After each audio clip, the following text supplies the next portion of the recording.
What's up, everybody? Welcome back to another episode of The Strange Road. We Hey. have a SWAPCAST today. Swap your SWAPCAST cast. today. I'm Mikey. This is Bub. Hey. As always, How's it we going? have Stoner on the ones and twos, hitting all the magical buttons The wizard. to make all this stuff look cool. We really have an awesome show. Jeremiah Byron from Bigfoot Society, Right. everybody. What's up, Jeremiah? What's happening, man? Great. Yeah, dude. Oh Glad man, to be here. so cool. We you popped it. We were at CryptidCon and got a little tap on the shoulder, and I turned around and you introduced yourself, and we chatted a little bit briefly, but have been kind of keeping in communication a little bit on Instagram. Okay. And I was like, man, it'd be so awesome to have you on and get to know you and hear all about the stuff you're doing on all of your platforms. You're crushing Yeah. it, dude. Yeah, absolutely. Oh, thank you. Yeah, it was Cryptica was so much fun because it's like you never know who you're gonna run into there. And I was like, oh, that's Yeah. the Strange Road guys. I was like, yeah, totally need to meet them for a few minutes. It was awesome. Yeah, absolutely. Glad we made that connection. But this episode could go in so many different directions. That's a good you know, thing. Jeremiah's into a lot of awesome things. Good. And I know, just the amount of volume of people you've talked to when it comes to cryptids and, It's a lot. encounters and eyewitness testimony. So we're really, really excited to hear some of that stuff. Yeah. And, this being a swapcast, Right. Jeremiah, we can talk about how did you get started in all of this? Were you Yeah. always Yeah, interested as a absolutely. kid, or So it's a little bit of that kind of story where I grew up as a little kid watching weird stuff with my dad. nice? Reruns of like In Search of and Yes, Unsolved yes. mysteries. a lot of unsolved mysteries. Yeah. Although I would kinda Wednesday be like, nights. looking through my fingers like, My mom and dad And would then, leave on those nights, and we Yeah. would be home alone, and that Oh, was like the nice. only thing to watch. And it was Mhm. like, God, I want to watch it, but I'm going to be It's freaked spooky. out. Yeah, Lock the doors. Exactly. Then I kind of went away. Like my high school years, I was like, eh. But then early 20s or mid 20s, who knows? It all jumbles together after, when you get to that age. Right. I ended up working at Apple for about 5, 6 years. Hmm. And Cool. there's a lot of weird people that work at Apple, and they're awesome. So met some buddies there, and we would talk about like all sorts of like cryptid stuff and just the weird stuff, right? And I was reading the paper one day, and I was like, "Oh man, we got cryptids next to us in Iowa." Yeah. And Hmm. so after that, I started listening to different podcasts, but I was like, "Man, I really feel like I could do this maybe a little bit better." At around Yeah. the same time, my buddy Andrew was involved with Seth from Small Town Monsters. Okay. He was doing the camera work for Terror in the Skies, and so he invited me to go to a shoot where they were interviewing a few people for that documentary in Des Moines.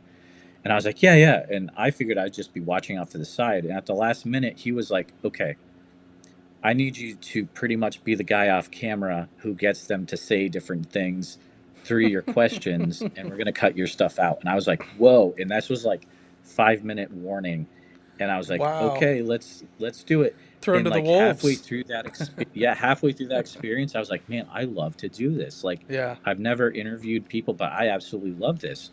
And so, after that, I was like, man, I'd download Anchor and start talking to myself in my phone, and then I started having people on, and I think we're about like 196 episodes into it. Wow. It's about 4 years. Started in 2019. Wow. So Good for you, man. Dude, that's awesome. That's excellent. it's crazy. It's been an adventure. So at what point did you really start getting into because the short form videos that you do are just great. I know you're TikTok and Instagram and doing the YouTube shorts. Is that something that you've kind of recently been focusing on? In addition to the podcast? Yeah, so the podcast has really changed into something more, because the trick is that in order to have people come and listen to your podcast, you have to be where the platforms are that have the eyes. So right now, the organic reach is over on TikTok. So I've been trying to hit that hard and become like the Bigfoot guy over there. Mm-hmm. So I've been making all these videos over there to do with, like, Bigfoot encounters. Those do really well, Bigfoot history. And then I'll download those and then repost those on YouTube Shorts, which is very popular right now, in Instagram Reels. All those I think it's 9:16 dimension short form videos. Those are like really getting thrown out there from the platforms, and that's how you're gonna get an audience right now. Yeah, absolutely. Well, dude, keep it up, because that stuff is just awesome. Like, I really enjoy every time, we're notified. We see them, mainly I see them, your shorts on YouTube. But there's constantly content you're putting out. So, keep that up. And I see the direction. Thank you, yeah. It's just, It's a lot of work. Guests are killer. And, it's just been really cool to kind of see from a distance over the years of kind of where, because I know you were one of the first people we followed. Strangeology, cool. Awesome. Bigfoot Society. Yeah. There's confessionals. So yeah. Oh, he's so good. Tony's great. Yeah. So what you decided to really just go down the rabbit hole with this stuff, and it's kind of a slow process, I imagine. Yeah. And then, at a certain point, is there something that you experienced or somebody that you met where you're like, oh God, this is all real? Or what was that one thing? That's a good question. You got pulled. What was that? Yeah. I feel what you're saying. As I started to get relationships with some solid people, and I cover different cryptid things, I cover different high strangeness things, but I focus a lot on Bigfoot because, again, a lot of people are into Bigfoot right now, and I love it too. So as I started to get these like solid relationships with people like Tate Hieronymus, Alex Petikoff from Beyond the Trail, where I like really talk to these guys a lot. I'm like, oh man, there could be something to this stuff, like this isn't just a video you're watching on the internet. Like, this is actually, like, people are going hardcore into this. Right. And Tate was always like, dude, we got to get you out in the field. We got to get you out in the field. And if I could tell a little story for a bit. Oh, please do. So he finally gets me out in the field last summer, around August. And this is in Iowa. We have there's a place he goes to research.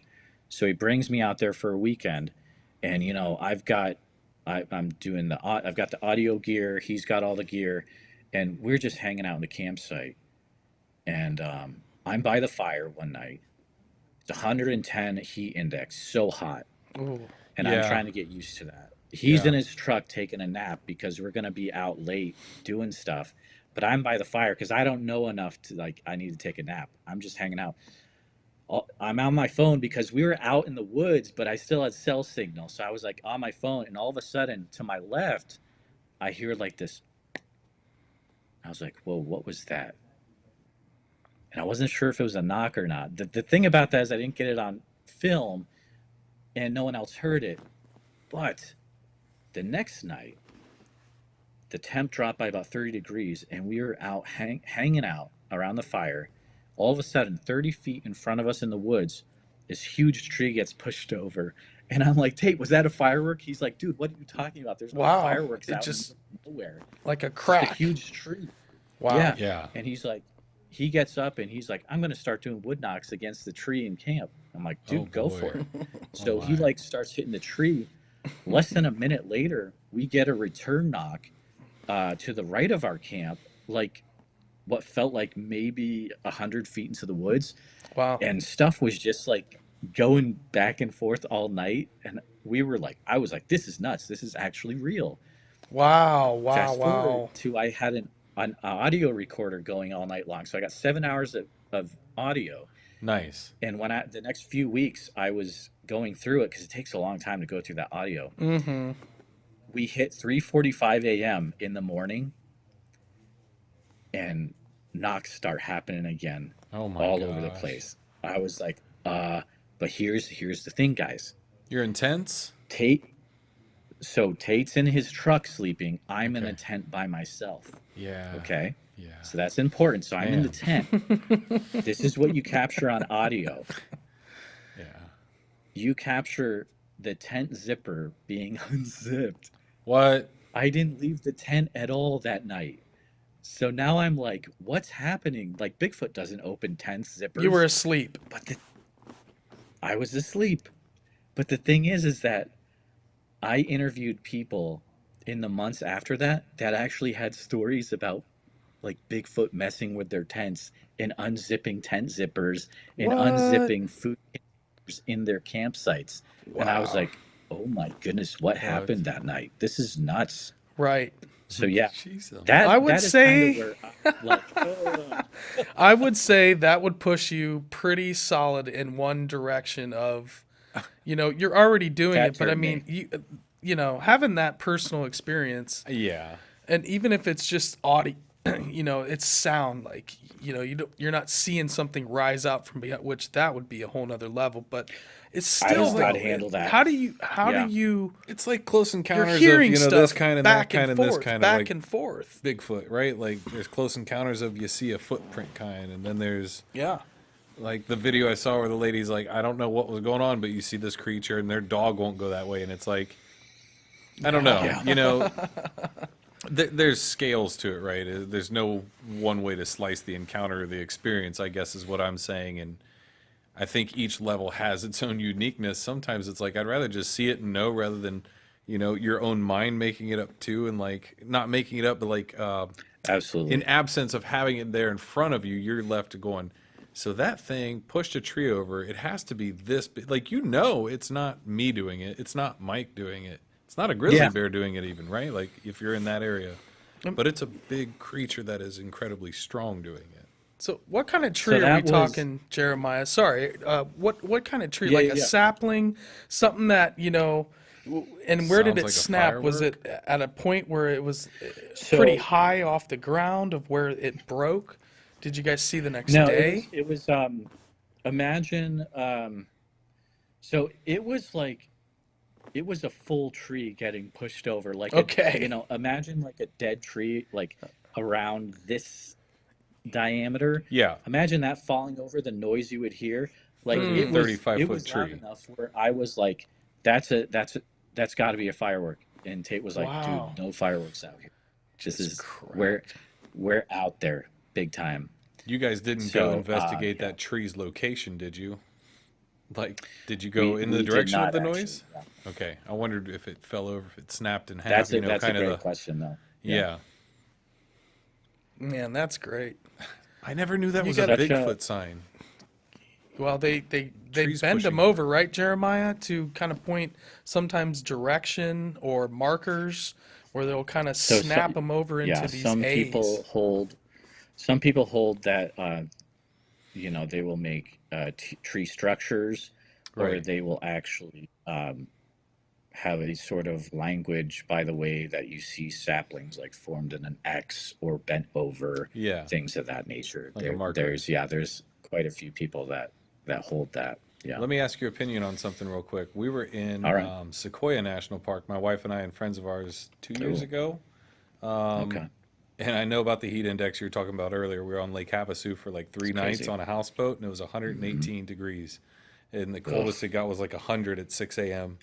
But we're up in Sequoia National Park for 2 days. And I think it was on 2 days. I know it was on 1 day for sure. I heard a tree go down that if you're in Sequoias, and I don't know how big the tree was, but I could feel the ground shake. Oh man. And I was Oh, like, wow. okay, cool, and never thought anything of it. And not that I think Sasquatch is pushing those over, but again, that kind of like, even on the scale of proximity, if it's close to you and it's a 30, 40-foot tree, if it's got enough weight, especially if it's a live tree or, something with some heft to it, I mean, even that's going to make an impact that you hear it and you might possibly feel it. Like, do you think it's a warning or a, hey, I'm here? It's such an interesting thing to think about, because the tricky thing with Bigfoot is that we don't have the ability to talk to them and be like, okay, how are you Right. guys communicating? Yeah. But it's like, Fair if it's a enough. creatures communicate in different ways. There has to be ways they're communicating. And Right. why isn't pushing over trees like that one of those ways? And Definitely. knocking. People have heard rock clacking, wood knocks. There's also, a myriad of different vocalizations, like Right. the Ohio howl, and who knows what those mean. Right. So I think it very well could be some sort of, maybe a warning call. Maybe that's a way that, like, if you guys were in the area and they're like, hey, we just saw a human, this is the easy way for me to tell you I'm going to push over a tree. I mean, Yeah. who knows? Stay back. Yeah. Stay Yes, back. stay back. Over here, you're not welcome. I think I'm There's- staying back. And for both reasons, is if our- I think it's a Sasquatch or not, a tree just fell over. Do I want to walk where a tree just, maybe it's a kind of a double entendre of threats of maybe it's natural, maybe it's Bigfoot, Yeah. but maybe they're just also kind of trying to, obviously they don't like to be seen. So I'm just going to kind of warn you from a distance with a very long reach, Yeah, exactly. or throw a boulder And at that's you, or what throw the- a big rock at you, or, Right. You hear the stories Exactly- of the exactly. rocks. yeah. Like up in the Pacific Northwest, like the Olympic project specifically, like, the area with the nests up there, the Bigfoot nests, like they would find areas where, it's almost like they would have sentries up on the ridges that could see the nests. And I believe it was Shane Corson found like some rocks that could be used for clacking together. And who knows, like that's a way Wow. that, like, one of the sentries is warning the others if a human gets in the Right. area. And like, how smart are these creatures? We don't know. Right. But Sounds like a rock falling off the side of the cliff on another rock, or, a very nondescript noise, unless you know the cadence and, Right. Overall, what do I want to say, strength of that clap, and kind of are tuned Absolutely. into that, Right. language. Yeah. Yeah. Thank you for answering that. I feel like they're more human than they are animal, for sure. I mean, some of those vocalizations, it really does sound like a language, and like some sort of, Oh, yeah. almost Japanese. Oh, the samurai sounding. yeah. Yeah, chuntering, as one lady describes it on the Sasquatch. I love the Sasquatch Chronicles. I don't know if you ever listen to them, Jeremiah, if you've ever heard him. But his intro with Yeah. the little British woman, they were chuntering away. Yeah. My wife gets a kick out of that every time. I love it. God, it's so funny. But yeah, that's a very unique clip of audio to hear if you've gone, oh, yeah, I've heard the hoops and whatever. And then you Right. go, what is that? the samurai chatter, Yeah. and everything. Yeah. Can I try something? I Try may whatever be you able want. to play something Yeah. right Oh, now. please do. Yeah, do it. That would Let's be let's great. try it. Let's try it. This Awesome. is Fire a in new the thing hole. with my. You got your new we'll piece see of it. gear, man. Let's use it. Watch love out, it. Kyle. Here it comes.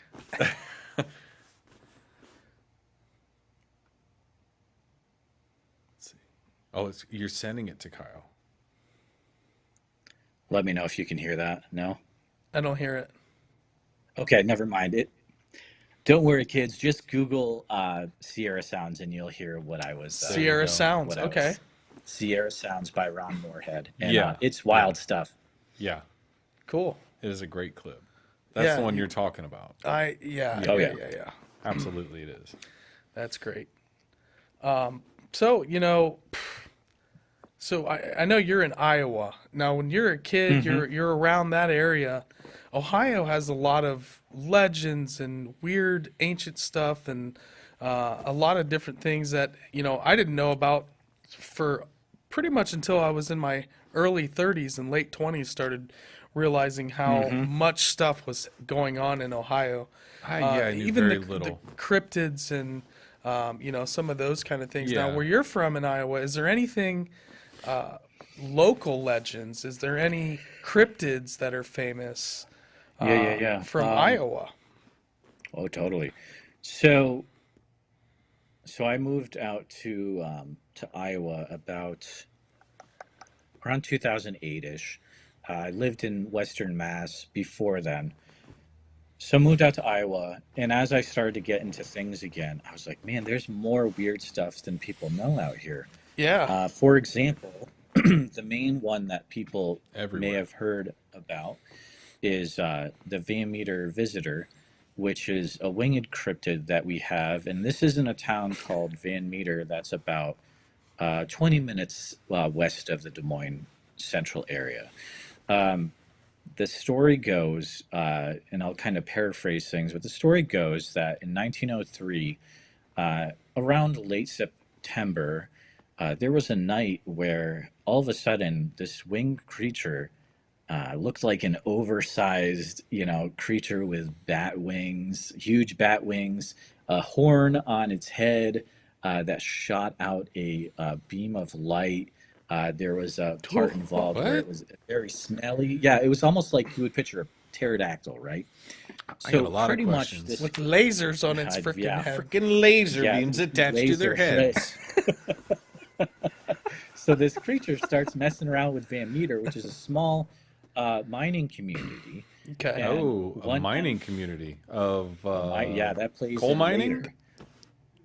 What? Yeah, Coal so mining? it gets pretty Okay. wild with that later, for sure. Just saying. Ooh. Uh, Thinking of West Virginia. the Giving me feels. the first night, they see the creature hopping around, and there's one night where it is hopping around on the rooftops. It's seen coming down a pole upside down, almost like a parrot would, which is very weird. I'd say that sounds a There's little another. risque. Well, it gets even more risque if you can imagine. Uh, there's another night where the bank manager is inside the bank and he's trying to make sure that everything is safe, and pretty much he shoots at the visitor from inside the bank, which doesn't hurt the visitor. Um, and What? they say they got a footprint, a three-toed footprint of the visitor, but the thing is, it's never been found. And unfortunately, people out here that are into this, they're like, oh, maybe someday someone will find the visitor footprint, right? I've talked to all sorts of people, and if it was a plaster footprint over 100 years, it's probably not going to be around anymore. Right. But if you've Or got it it's in in your somebody's garage or private your collection. basement, Yeah. I would love to see it. Yeah. It's Oh, stowed man. away. So we'll fast forward a little bit to eventually things escalate where the visitor flies off to the mine. So there's a mine on the outskirts of town, and it's messing with the people out there. There's actually a smaller adolescent Van Meter visitor scene. What? The townspeople are like going to put a stop to this because it's been messing with them for a few days now. So the people of Van Meter, Iowa, get together a posse, and they're like, we're going to get all of our boomsticks and get out to this mine and just totally take care of this visitor. Like Beauty and the Pretty Beast and much, Gaston. Like yeah, revving kind of up, like Gaston burn it with down, visitor, kill the right? beast. Yep. Exactly. I'm sorry. Yep. That's one No, of my that's favorite a great films analogy. It's really as a funny. kid. Right? That's I'm just funny. imagining, like, man, Gaston. this son of a bitch, he's come after us one too many times. Make an example. Kill the beast. So pretty much, the visitor is impervious. It can't be hurt. The Des Moines Register Oh, reported this as there was enough firepower to sink the Spanish Armada. So Wow. that's how much they had going on. Pretty much the visitors, I believe, they escape in the mine, and then they're never seen from again, except for a few times in the last few years. There's been weird sightings around Van Meter. There's been one time when a guy was walking a dog, and they find a huge bat-like creature dead on the side of the road. They come back later, the creature is gone. There's been a report of a pastor on the east side of Des Moines around Colfax that saw a huge flying creature up in the sky. That cryptid is actually referred to as the Colfax dragon, I believe. Okay. But it's close enough so that the guy who saw that was like, oh, that kind of sounds like what this visitor thing was. So it's a weird thing. The cool thing, though, is that every year there's a festival about the Van Meter visitor that goes on in Van Meter. On the this year, it's September 30th. We bring in people. We have a celebration of the legend of the visitor. Chad Lewis, who's the author of the book, got it right here. This is a great book if you're into this. It is the book on it. You can actually do a walking tour where you walk through the streets of Van Meter. You walk into the bank where the shootout happened, and then you get to walk out and see where the mine was on the outskirts of town, and you can ask Chad questions. It's very cool. So yeah, it's awesome to have an event like that happen 20 minutes away. So oh man, so this is a local legend for you, 20 minutes away. It's extremely local. Wow. So what age do you think you were when you first heard the story? Is that something all the kids know when they're growing up? Like it's one of the first things you hear? This was when I worked at Apple, so I was like so you just No, he didn't grow up there. Not right. You were okay. So it's 20 minutes away from where you moved. He moved there 8 years ago. Yes. Got it. All good. No, I get yes. It was I was an older, mid to late 20s. Let's say. Yeah. I'm just curious. So they were saying they could smell it?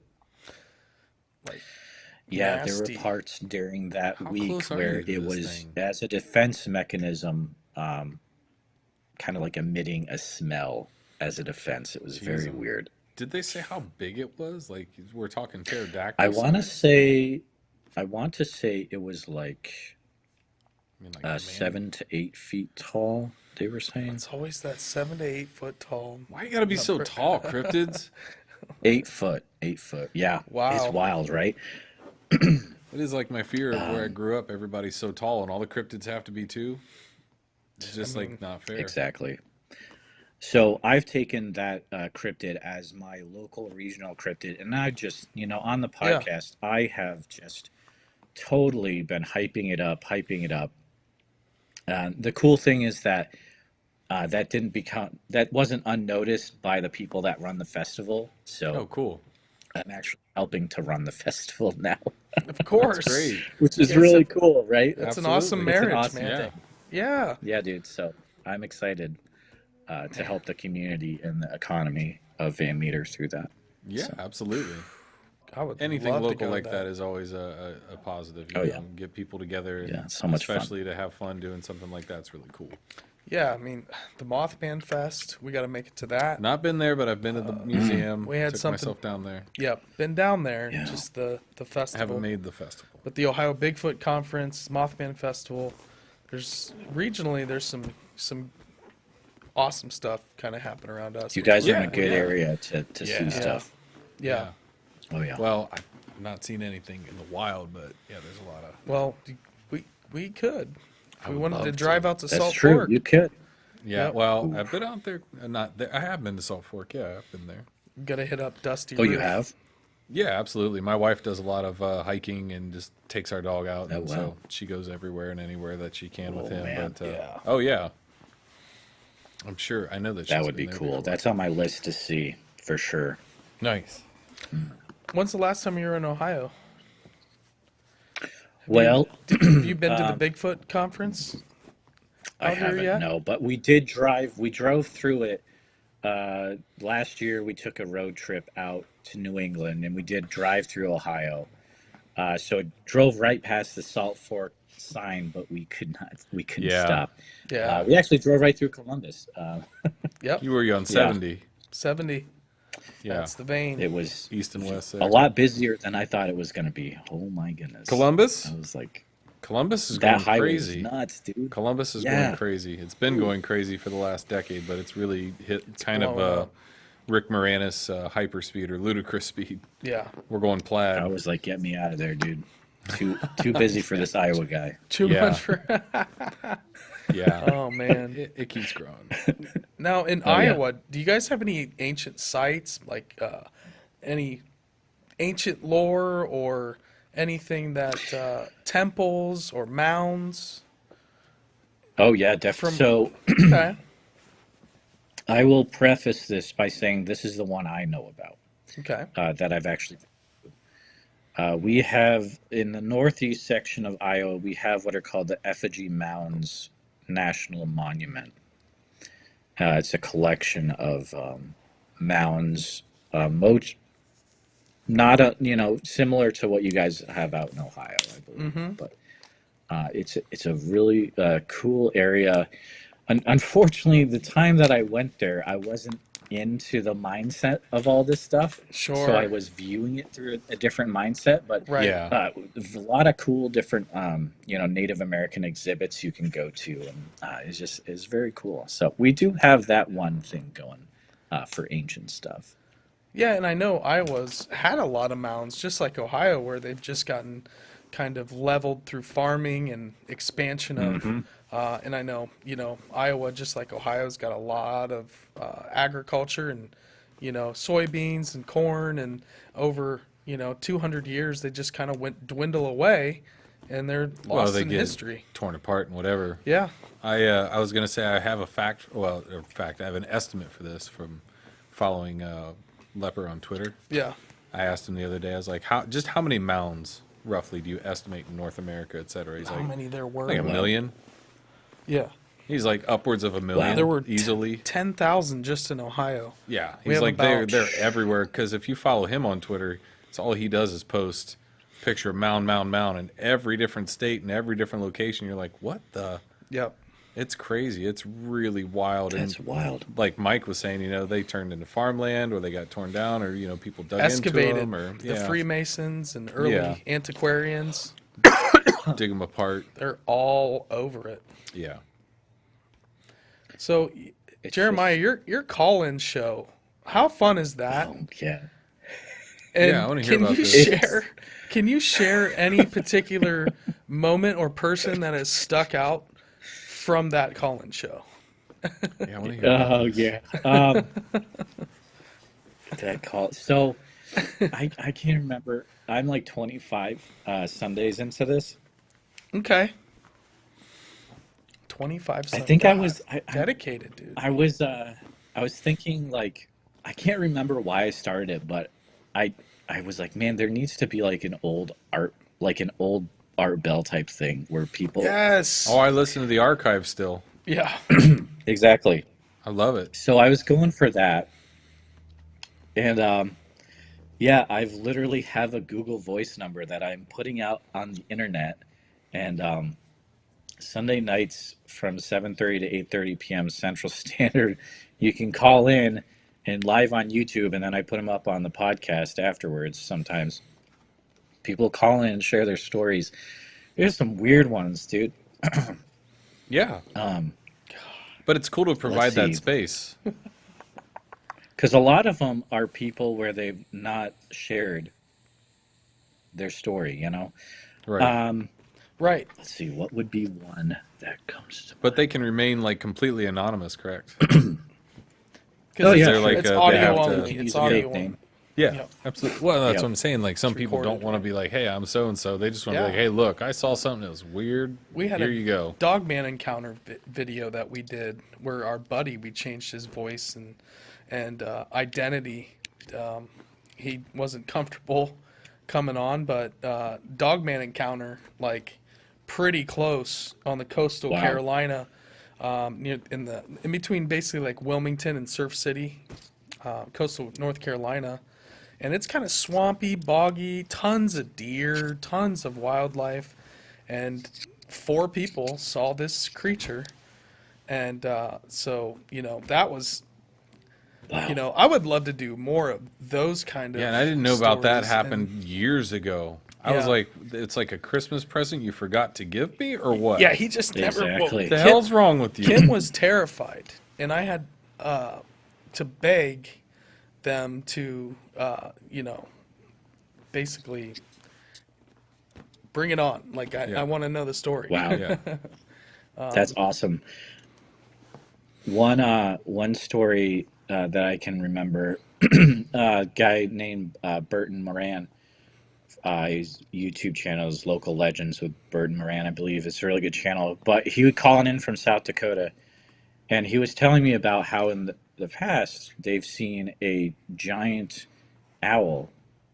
Stories of seeing a giant owl Yeah. up there in South Dakota. And the thing is that, and Burton's in the chat. now you're going to hear about it, so now it might happen to you. But there's supposedly, when you hear people talking about this giant owl, then you're going to see a giant owl within the next few weeks. Oh God. The crazy thing is, I had a guy from Central Iowa call in a week or so later, and he's like, "Yeah, this is weird, but I'm seeing something behind my house with glowing eyes, and that's standing very tall up at night." And he's like, "I don't know if it's a giant owl, but there's something out there now." And I'm like, What? "Dude, Patrick, oh no, you got cursed by the giant owl."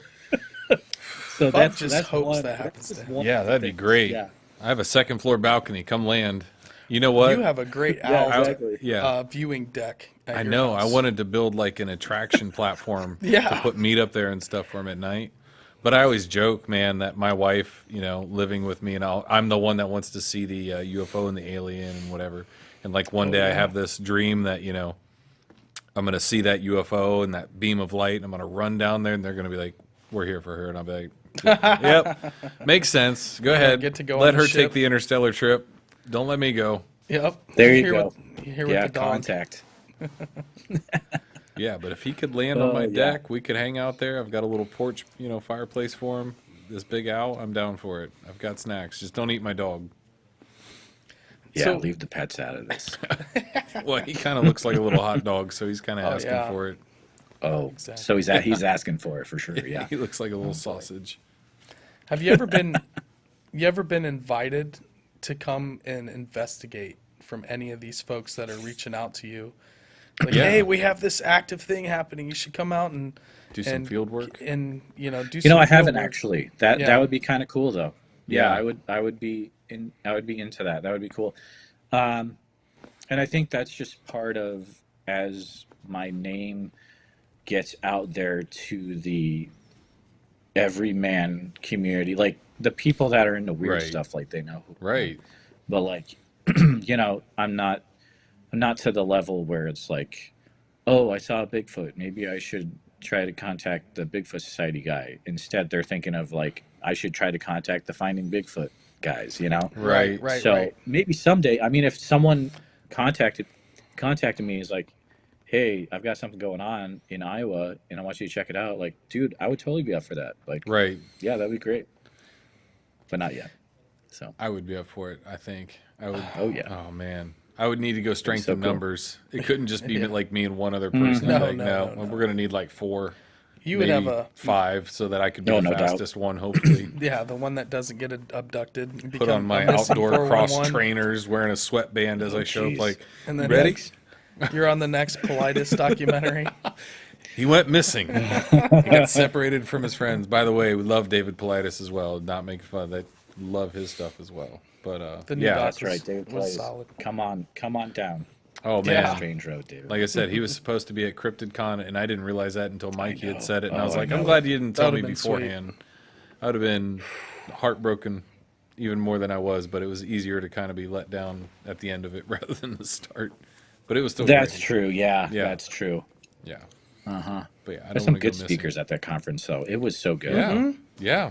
There really was. We definitely got, a lot out of Micah Hanks. Yeah. There Oh, was, dude. Yes. there were some good ones. Yeah. His It was was great. fun. And really, we just got to meet a lot of people. People that are. Yeah. We're trying to. I was still extremely sore. I couldn't move much. Yeah, so I you were was hurting. You very, were. Had a lot of back pain. taking a break or two here or there. I just had to sit. Just couldn't do it.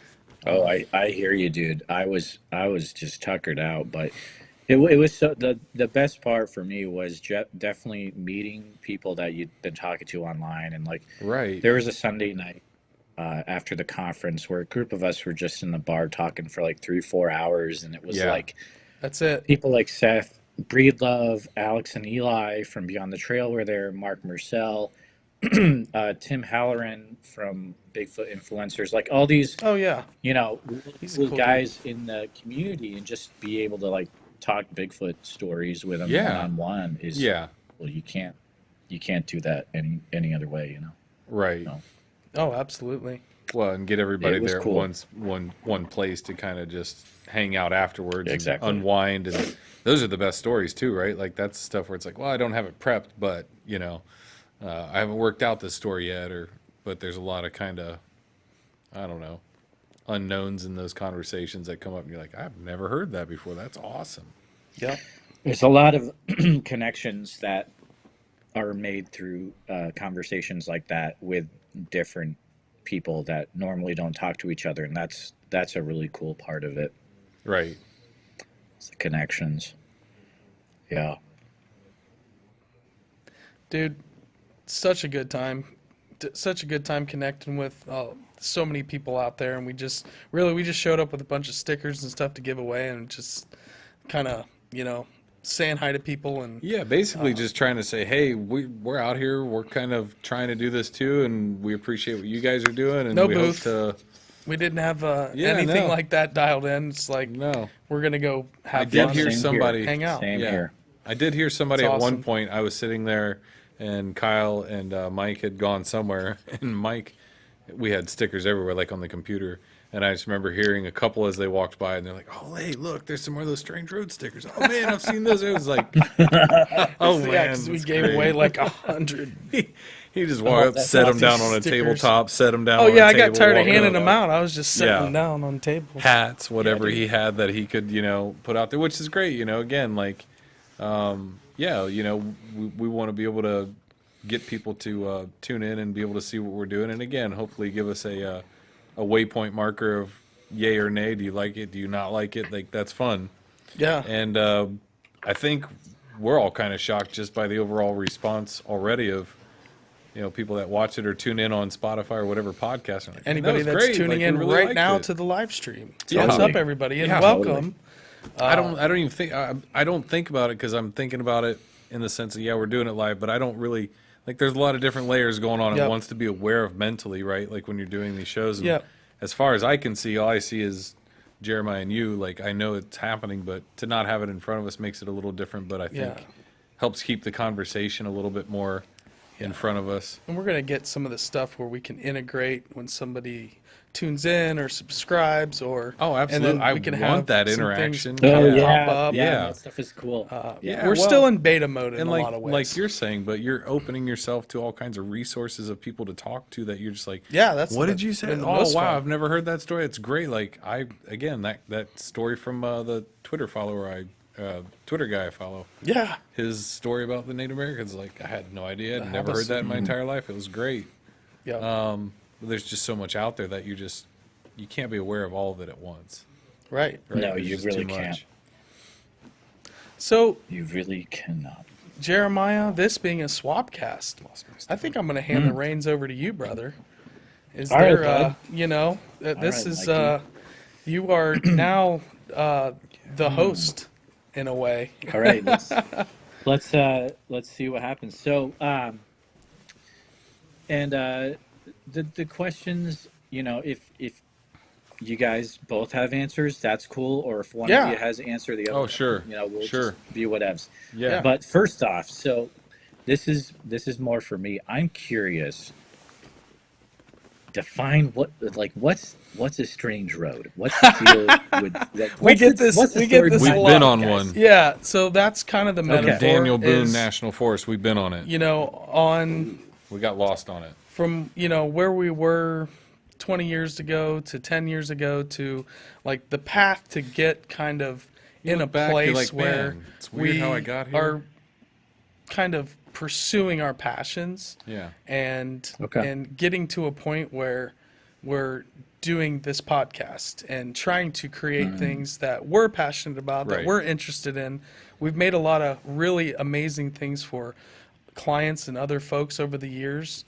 And, you know, the life experiences of being in a back road and, you know, the inspiration of really our brand and logo is a lot of just experiences in American Southwest. So when the strange road being a kind of a metaphor of the path that we're on, and that's what I pictured in my head was those times Yeah. in the American Southwest. Yeah. As the sun's setting and you're in the desert, It just and kind of gets it's just- mystical.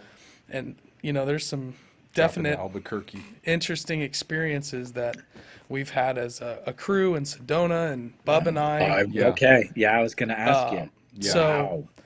you know, that's the artist that we worked with. And he's like, well, what do you really like see? It's like straight driving down this desert road or in the back Yeah. hills of Ohio, Right. kind of in the hills with, you know, hunting for earthworks. And But kind of and- that, like, you're in the middle of nowhere Yeah. kind of feeling. Like, just that, you know, and I've driven on those strange roads through Montana and Wyoming and et cetera. There are roads where you don't see anybody for 100 miles, 200 miles, whatever it Yeah. is. And you're I like, love that. am I the last person on the And there's face of the earth? Like, spooky, it's spooky weird. stuff. Totally. I mean, it's Yeah. got everything. It's got ancient history, petroglyphs, UFO stories. There's cryptids and Sasquatch and Yeah. Thunderbirds and Yeah.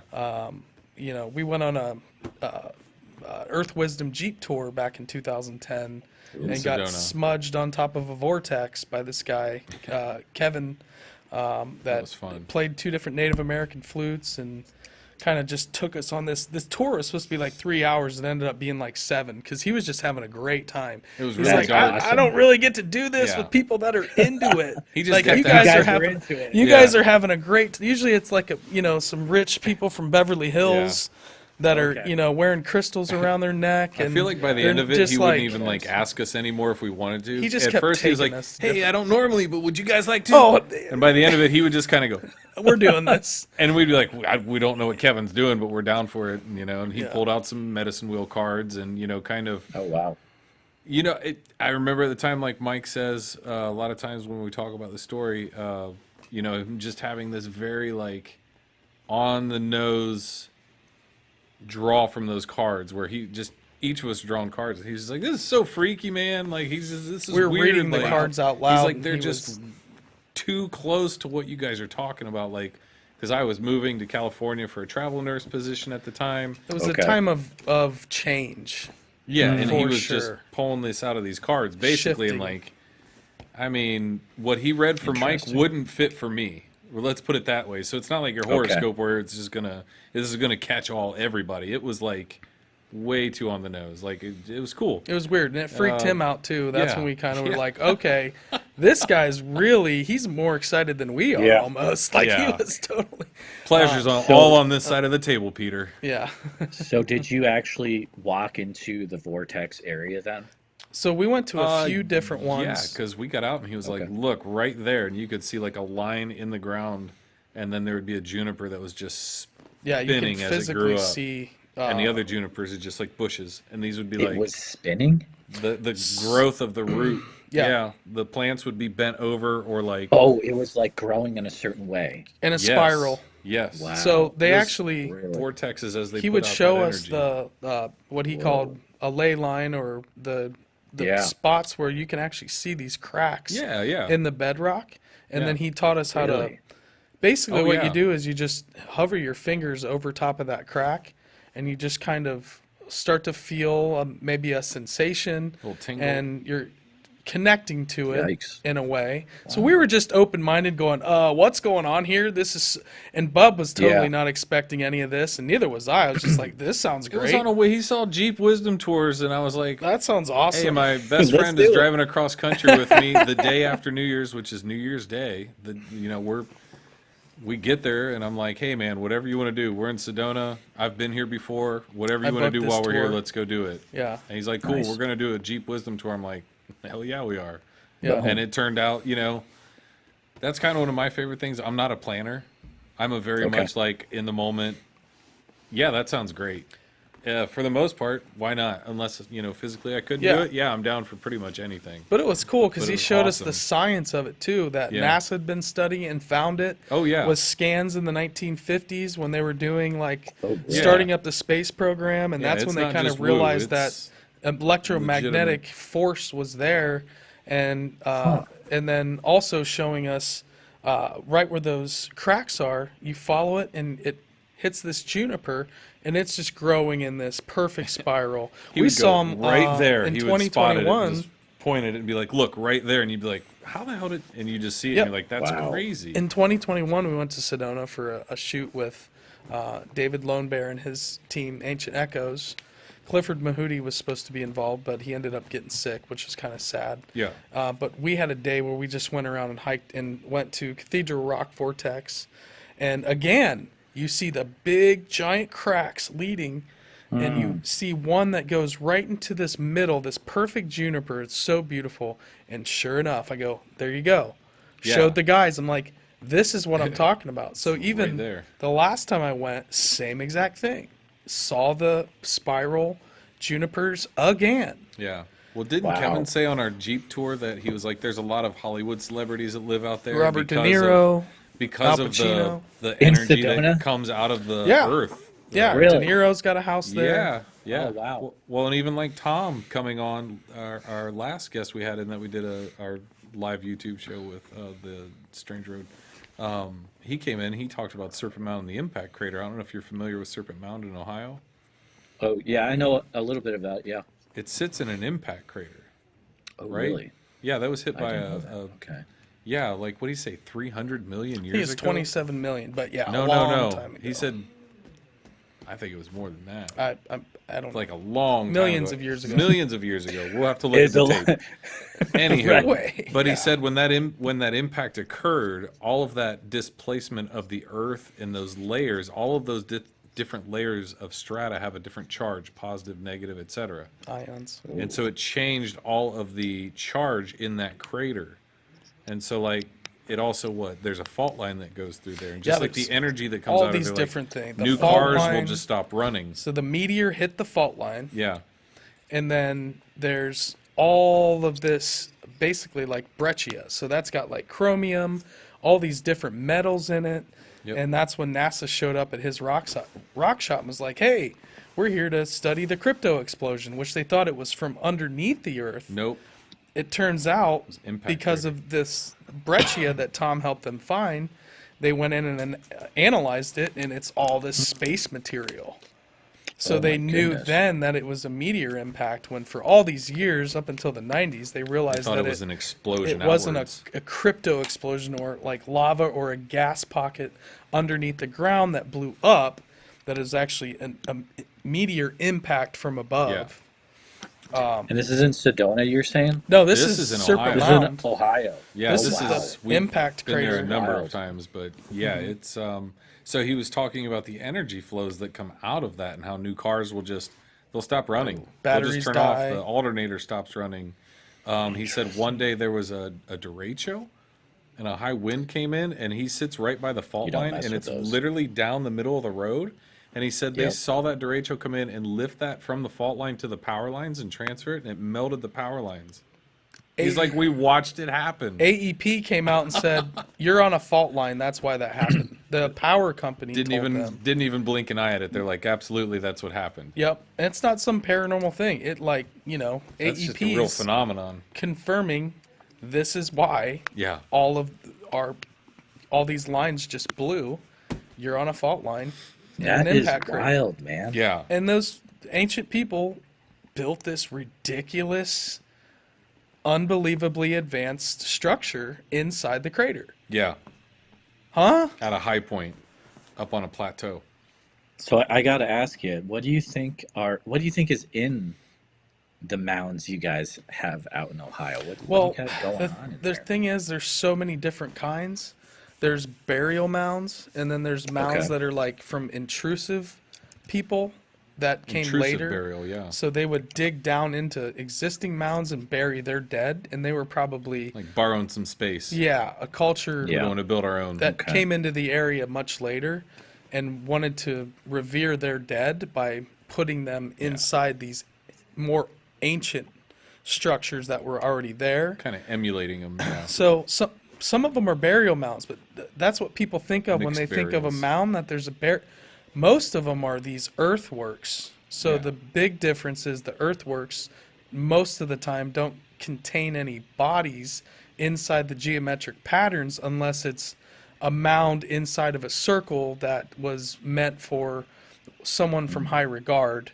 But the Hopewell, the Adena, they built these really advanced mathematical, astronomical, either calendars or markers of the solstice.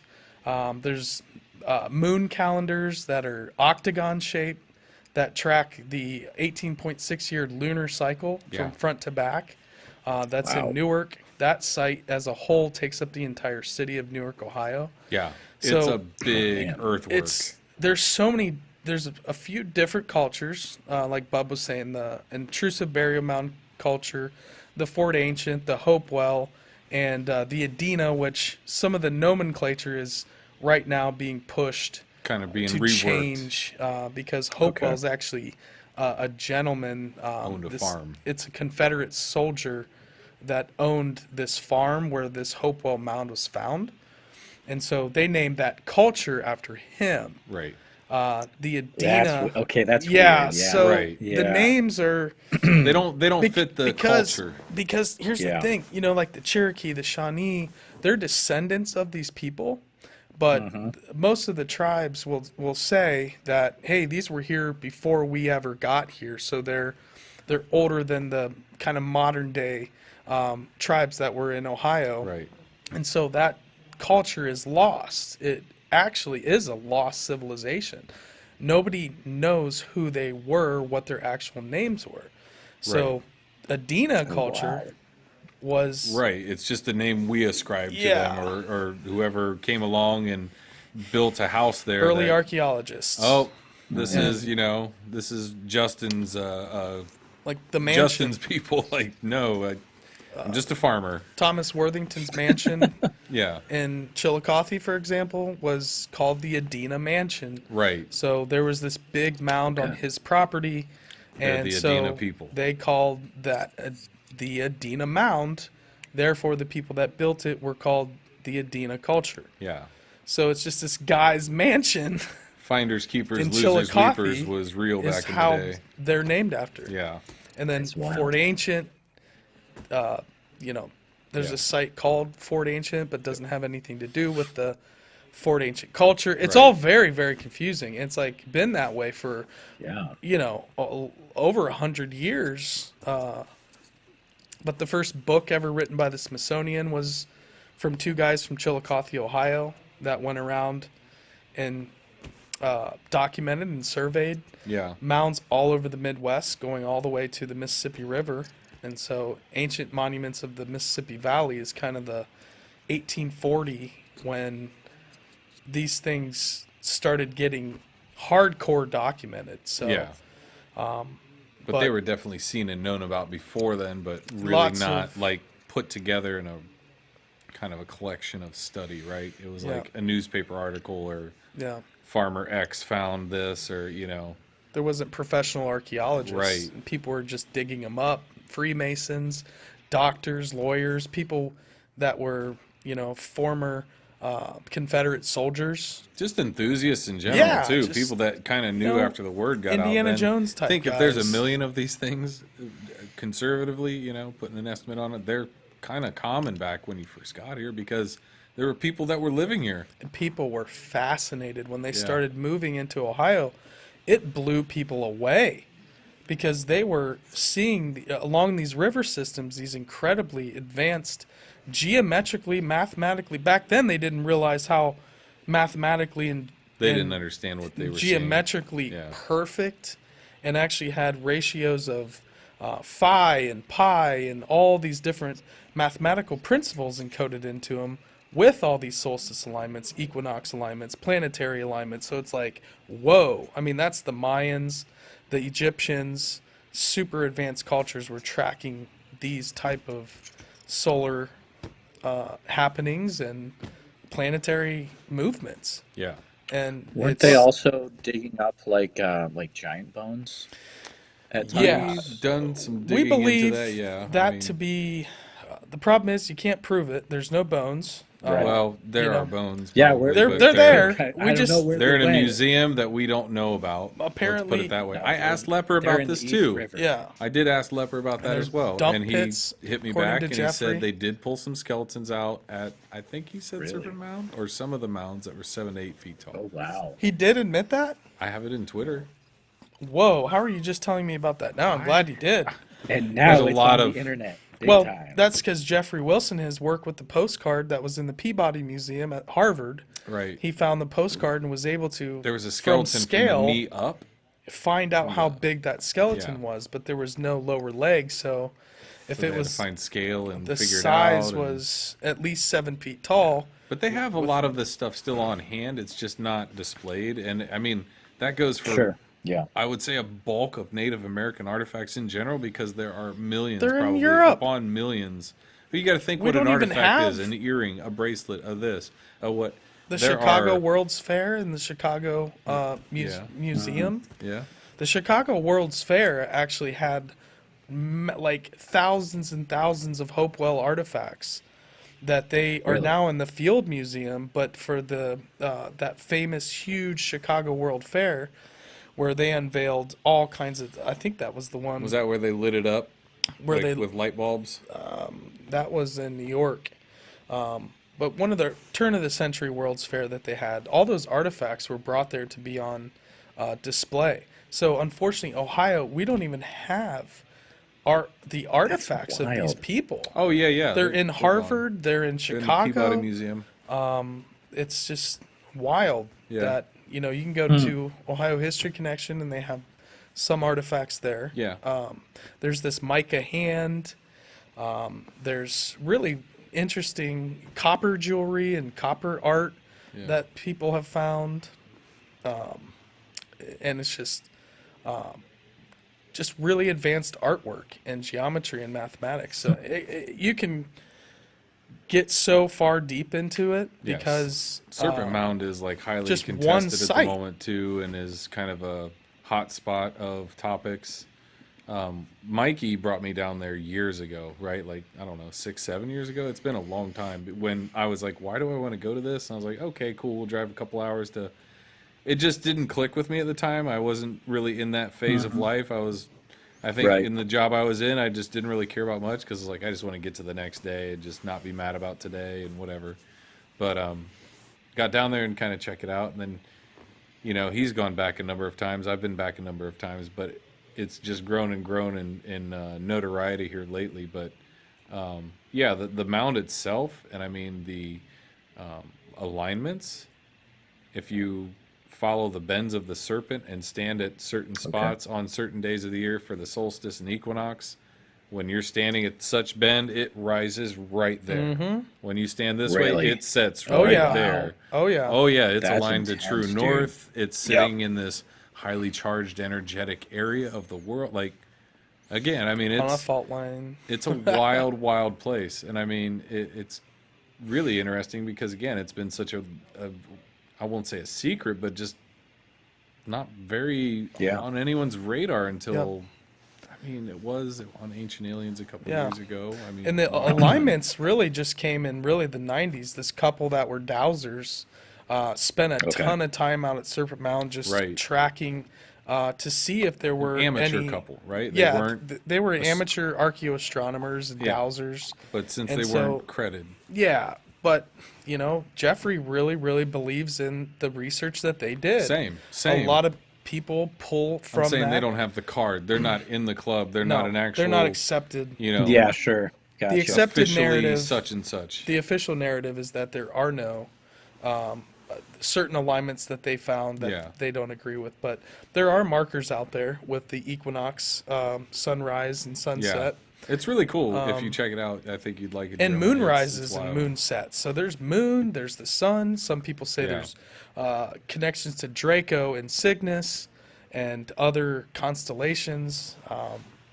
So Definitely gonna put it on the list to check out. Like it's a giant when I mystery. was We went to America's Stonehenge in New Hampshire when I was growing up. so and that jealous. place I want to is hear cool. about this. God, That place is dude. cool. I So, don't know if I've ever heard of again- this. America's Stonehenge? Oh yeah, you've heard of this. Again, this is like me remembering from when I was like 10 or 11 and not into the weird stuff yet. But I remember it's like you literally go into the woods and it's like, imagine a little Stonehenge with more rocks, but it's like in the middle of the forest, but like along different, like the solstice, Yep. you can, it's like it lines up. It's just the weirdest thing. It's Yes. like, how do you explain this? It's like Do they know where everything that you came were from? saying Or about the who? serpent mounds. It's the same thing. Do you know Yes. where it came from, or who built it, or how old it is, or So their theories on this? I've never heard some of this. people think That I it's don't know. ancient. Some people think that is Yeah. very ancient. Stonehenge of, say it again, Stonehenge The of New Stonehenge of Hampshire? America is It's the called name. America's it's the nickname. Stonehenge. America's Stonehenge. Yeah. All right, I will look it Yep, up tonight and New research Hampshire. it. I'll listen Yeah. to that or find something on it when I go to And bed it's tonight, private 'cause that's- property. There's a guy it that is. actually Yeah. Can you owns, go see it owns still? the land, but I believe you have to. Yes, you can, but I believe you have to book ahead of time. All right, well, put it on the list of places we need to go and check out. Yeah, dude. Isn't there like chambers that light up when the sun hits a certain I chamber? remember there were different things you could walk into. Yeah, like Right. stone type chamber things. I do remember that. That's cool. Yeah. It was really weird. I had a lot of questions as a kid. And Imagine people I that. was with didn't have a lot of answers. So, Sure. yeah, That's funny. that kind of thing. So, That's guys, great. what are your favorite cryptids of Ohio?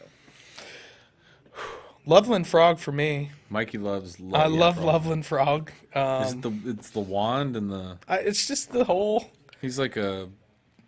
what it brings of the little magical ceremony that's happening down there. Yeah. It's The so evidence is very little though. I just like the idea of it all being real.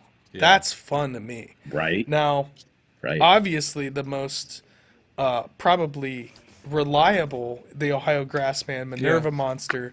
Absolutely. I think that's much more documented and Yeah. provable and Well, I kind of claim but Mothman, for fun- but I know it's West Virginia. yeah. Well, no, there But were the bridge sightings in Ohio. spans, and that's what I'm saying. And the Yeah. bridge, I know, but that bridge The Men in spans both, Black. right? So, I know it's the museum's over there, and it is their cryptid, but I'm gonna adopt it for my favorite cryptid because I just Yeah, find I that know, story it's- fascinating. I actually cracked the book back out again. I need to start reading it, but the Mothman Prophecies by John Keel is one of my favorite. Oh, heck yeah.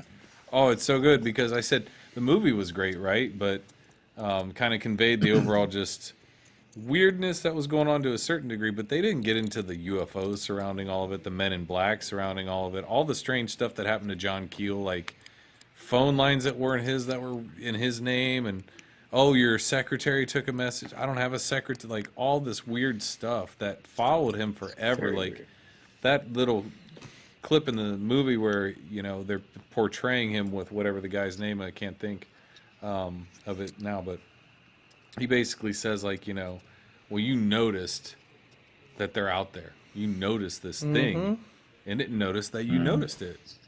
He's like, most of the time nobody can pay attention to them, nobody can see them, nobody.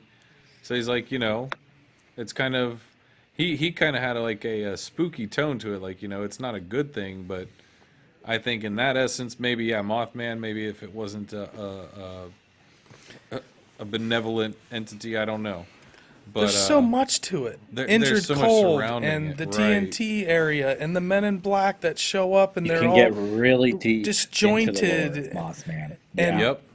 the lady from the OU or from Ohio, or I'm sorry, Athens newspaper. Oh, that she's came great. down and She's she was breaking the story as it was Yeah. happening live. I can't remember her and name Men now. in Black were Keel always visiting talked to her. Yeah. and then John Keel started really communicating with her and other journalists. She had interactions with the Men in Black a Oh, couple of times because totally. they were They came coming to her looking office. For Keel. Yeah. looking for John Keel. was Like her that's name? the stuff Oh, that wow. I never knew about. So funny, you know, Blew my mind. funny ties into this. In my previous job, when I was reading this book, I actually worked with a girl whose aunt was one of the girls. I think she's the one that had the baby. and fell down in Oh, the yeah. front yard and saw the Mothman. Right. And I was just Whoa, like, wait, really? what? Who's your aunt? And she's like, yeah, that she's. I was like, can I? Get her on the show. Forgot about that. Yeah, we could probably Heck talk yeah, to her. dude. I could reach out to her. That's I never thought of amazing, that. man. Oh, yeah. Maybe if she's, Dude. I don't know how old We she could is blur her now. voice or blur her out and Yeah. change her Well, voice. I mean, she's already spoken on camera. It's not like she hasn't given the. True. Duh. Yeah, But I still, mean, That would be a it- cool interview. and it's kind of like one of those things how you said earlier about the whole like the tall owl, the big owl. God, Yeah. I want to And see a couple that. days later, it's like a synchronicity thing almost, right? Well, that's how it happened with reading the Mothman prophecies and having it out. And I just never forget this girl. Oh yeah, oh you're reading That's so that? weird. Oh, my aunt and such, and I probably about fell off my chair. But to Oh, her, man. it's a story. It's whatever. To Yeah. me, it's an account, right? Like there are two different things about that. Like a story is maybe it's real, or maybe it's not real. An account is maybe it's real, not real, but somebody saw this, somebody had this account, somebody, I can't say for them whether or not it really happened or not. That's only between them and their own experience, right? But you got to choose to go with people on their story sometimes and accounts. And again, to her, it was just more of like, aunt so and Just have to go with the so. story. Yeah. Yeah, and it didn't hold any weight to her, but to me, it was like it's like discovering your uncle's Superman, Yeah. and just thought that Exactly. was Yeah, right. okay. Everybody's got one of those. No, we don't. Like that's pretty wild. Yeah. Southern Columbus. I worked at, well, before it was AT&T, it was Singular Wireless. Yeah, That's kind of dating me a little bit, but I worked with this lady that grew up in Point Pleasant as a kid, Oh. and I brought it up. I said, "Wait, you're from Point Pleasant. Is the Mothman? Have you ever heard stories?" Oh, I used to ask What everybody she that. goes, "I can tell you right now that it all happened. I lived through it. Whoa. The stories are real. yeah. Mary Hire, The that's bridge, lady that- yes, that's the reporter. The bridge, the sightings." She's like, "I knew people that were involved with the sightings. Right. All that whole summer was just fear and palpable Oh, fear wow. from everybody that lived there. As a kid," she said, "everyone was terrified." So whether it Oh, not it man. was real, the Well- people that were experiencing it, going Yeah. from old to young like her, Yeah. to her, Who knows? that The fear was real. Oh, yeah. The Yeah. experience, the fear. Well, think about how many people probably didn't talk about it. Oh yeah. Because there's still Oh, some people that totally, are pretty yeah. good about, stifling never it away. come out. And yeah, like, Never come nope, out. didn't happen. Because they don't have anything to Yeah. gain, dude. We've Well, talked not about only this that, ad but there are nauseam. people that don't come to grips with certain things that don't align with them. True. They And, fight it. Tom saying how he Yep, got his yep, house. The true. guy was like a Baptist priest. The gentleman that was on talking about Serpent Mound again, he lives in a paranormal haunted house that apparently produces doppelgangers. Oh my goodness, no. He runs a rock shop that is on the same property it's adjacent to the house, right? So people will be like, "Hey man, I just saw you outside at the wood carvings." He's like, "I've been wasn't in the out shop." there. Oh, And they're like, "No, I swear it was you." And it's like, I came up and you wouldn't say anything to Yeah. me. I called out for you. You didn't say anything. yeah, or people interfacing with people in the house that they know are in the house that when they see them they won't talk to each other. Or one Like, guy they're was like, in "Hey," another city. and they're like, "Oh, I was upstairs for the last 2 hours. I haven't boy. come down the stairs." Never came down the stairs. Like, yeah, but I saw you. No, I was upstairs the whole time. Oh, believe me, I was. My jaw was wide. I was just like, I love doppelganger stories. I listen to a lot of Monsters Among Us, and I've Yep. just recently discovered Yep. what a doppelganger was, even in the paranormal From cryptid experience. From the Witcher's point I've of known it view, from but somebody yeah, going, "Hey, like you look like so and sci-fi. so." That's great, but not, Fantasy. "Hey, I saw the exact you walk in the streets." Like, what? That's really creepy. So my question to him was, do you think these doppelgangers are these, these energies in your house or these spirits or whatever they are, and that's how they take shape to kind of interact, because you know them and you're familiar with them, and that looks like somebody you know. If it was a stranger, that would freak you out, right? And what are you doing in my house? But what else did he say? His My water theory- faucet would just turn on in front of him, like Yeah. the water would just start. Well, especially if he's got a rock shop in his house, like what kind of weird stuff from all those different rocks? Right. Well, and he has You the know, largest. gotta be something. He has a trilobite collection that he had on display at the Smithsonian for 25 years. Yeah. I saw he's- trilobite, the largest trilobite He's a wild man. in the United States or the world. The largest species is from here in Ohio. Yeah. And so Tom bought a piece of property and started from farmer years and years ago. He found out where they were and just became hooked, and has a few books about trilobites written, has been featured. Yeah, he's such by a the Swiss Army Smithsonian. knife of stories. Like I said, directly, the road that his house sits next to is where that fault line sits, right? Wow. Across the road is a Dollar General that he was talking about paranormal activity that happens there. And it's just In the like Dollar General? Oh, all yeah. the time. It And used to people be a will come house. over. They tore the house down Yeah. to build the Dollar General. Employees will come over to his rock shop and be like, "Hey, do you know anything about?" And he'll stop and be like, "Yep, yes, We know it's yeah, it's haunted, haunted." yep. He said the ghosts know them by name, the workers. Oh, no. He's seen pots drop off the shelf in front of him as he's walking through the store. Like, I was just like, okay, I'm coming down and camping out Change lined up in a circle. All these quarters around a bag of cookies. around a bag of cookies that that, were they opened. just come out No and way. like all Oh, of this yeah. changes on the floor. In He a can look out circle. the house and see the lights flickering across the street at night. Right at night when nobody's there. He's just in his house and like the lights turn on and off. It's like there's nobody there. It's You it's have like, an interview with this guy? This is who we just interviewed last week. Yeah, Oh, last week. yeah. Dude, Yeah. I Last can't Tuesday. wait to listen to this. yeah, check that out. Yeah, Yeah, dude. he's great. But we released a lot of piece, fun. a little mini doc, a 20-minute little doc that we did, that we started the project a few Yeah. years back for a live stream. It was like Kyle a and Mike cool playback that we did for this live stream event that we produced with Tom, and that we produced with his wife Terry. And so we kind of re-edited that, and it's going to be for sale in the Rock Shop as a collector's DVD.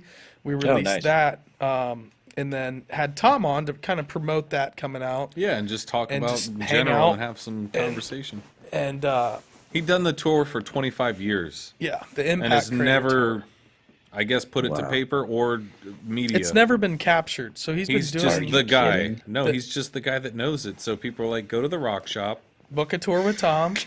He's the guy, the NASA scientist that helped build the lunar rover, showed up in his shop. Hey, do you know about the crypto explosive blast crater? And he's like, yeah, I can show you the breccia. That's what Mike was saying. The breccia is when that impact crater hit, it drove down. So where you sit at the lowest point of the crater, that earth is newer than the highest point of the crater. That soil is older because the ground Wow. got pushed up, right? Oh, Does sure. that make yeah. sense? And then fell back Yeah, down yeah, yeah, into it the does. hole. Yeah. Yeah. So that's how he says Yeah, you're yeah. in an impact crater is when you have that timeline flip. Oh, wow. so that is he was so like, cool. "Sure, I can show you." So he's just he's a Swiss Army knife of interesting. Yep. Met Really him. had That's me floored. fascinating. Yeah. We'd been going to their events I had been going to their events Yeah. for a few years, and then finally got a chance to go to the Rock Shop and meet Right. Tom, because they'd always been running around their events. I could never actually Well, and he's say out hi. digging and Oh yeah, he's a busy guy, but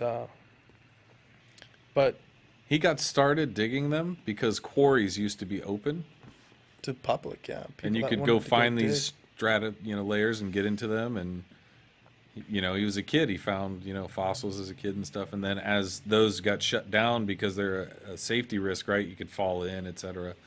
He had to Sure. kind of go out and source his own areas, and that's what Mike was saying. How he kind of hey, you've got land on this place. Well, this is what I want to do here. Can I rent space? And then what else did he say? He tells people what else he'll pull out of the ground, because there's usually other minerals or what are you gonna say, rocks and gems that he'll bring to crystals. the stones and crystals. That's and he'll the Rock Shop. tell him Okay. what he's got. Yeah. What do you have Sells- on your land? So kind of I scratch your back, you scratch my back, but it gives him his space to go out and still pursue a very big hobby of his that made him pick up and move his owns- entire life yeah. just because he buying lived land in for Detroit mines. originally. He Worked was for building GM. Cadillacs, Yep.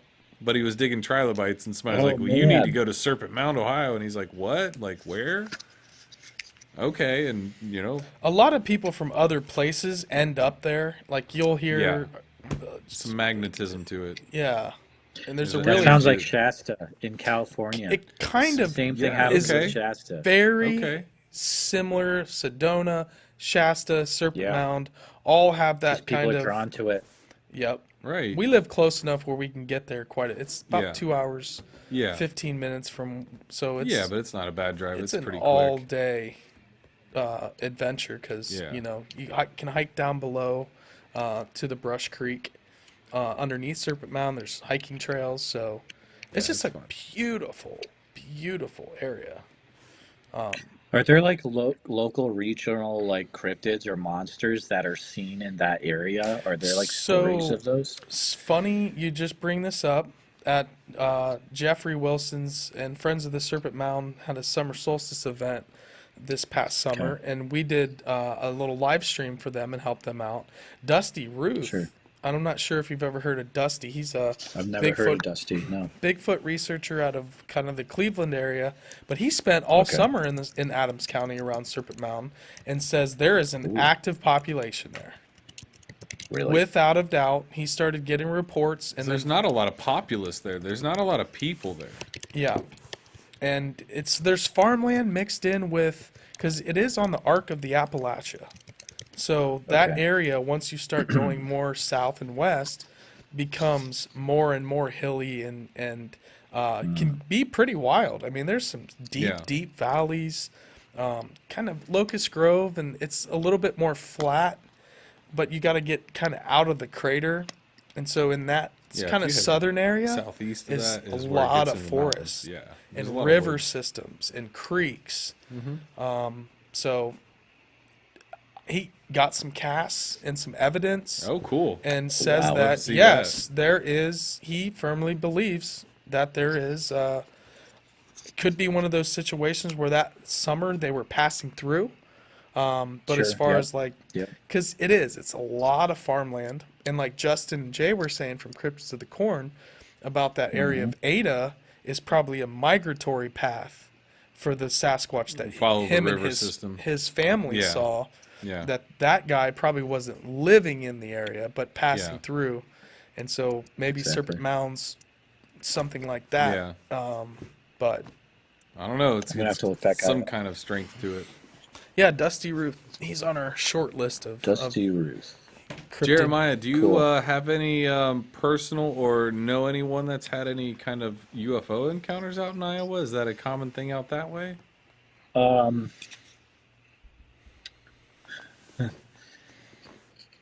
So, well, let's see. There is a documentary that came out.